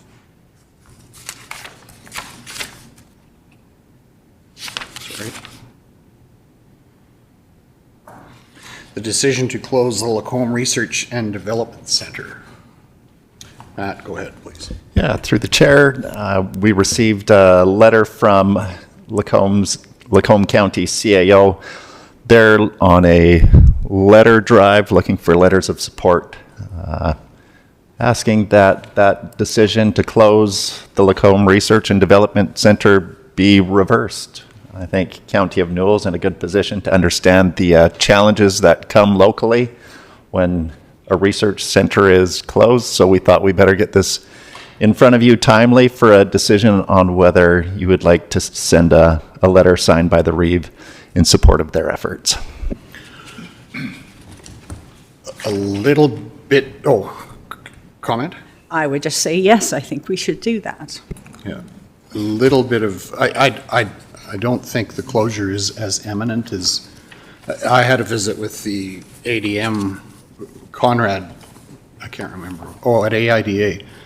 And I think there's discussions with the Alberta government about how that's going. Now, this is just information, it's not pertinent to this necessarily, but I think this will take some time, so it's probably a good thing to at the very least say, be careful before you go ahead with that. I also had a conversation yesterday in Medicine Hat with Kim McConnell, who was in Ottawa last week for a series of meetings, and his comment was that Agriculture Canada is not getting out of research. One of their concerns is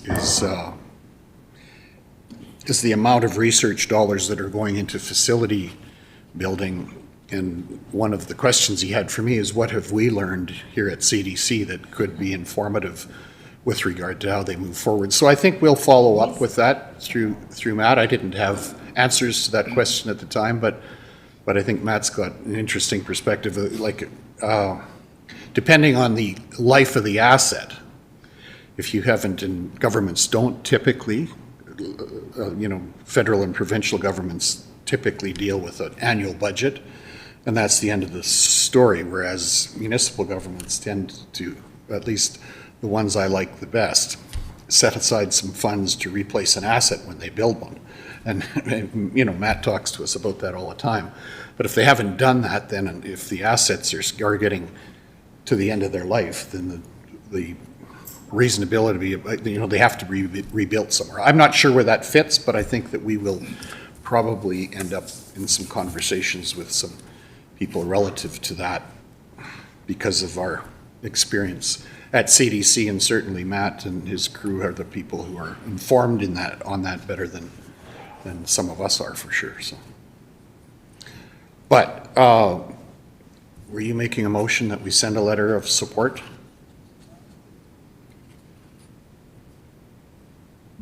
Yeah, I would say that. And I would suggest that the letter be in support of continued investment in research. I think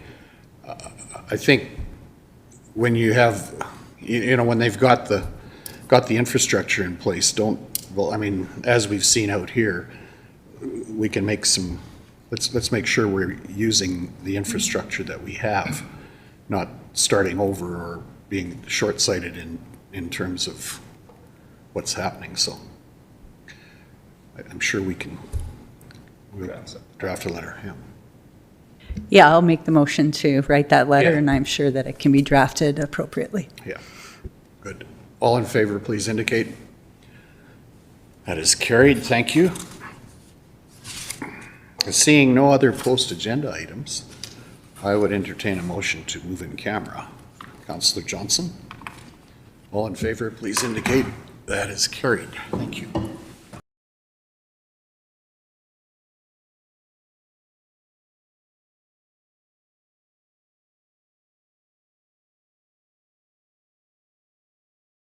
In the agenda package, do you have something written by any chance? It is written.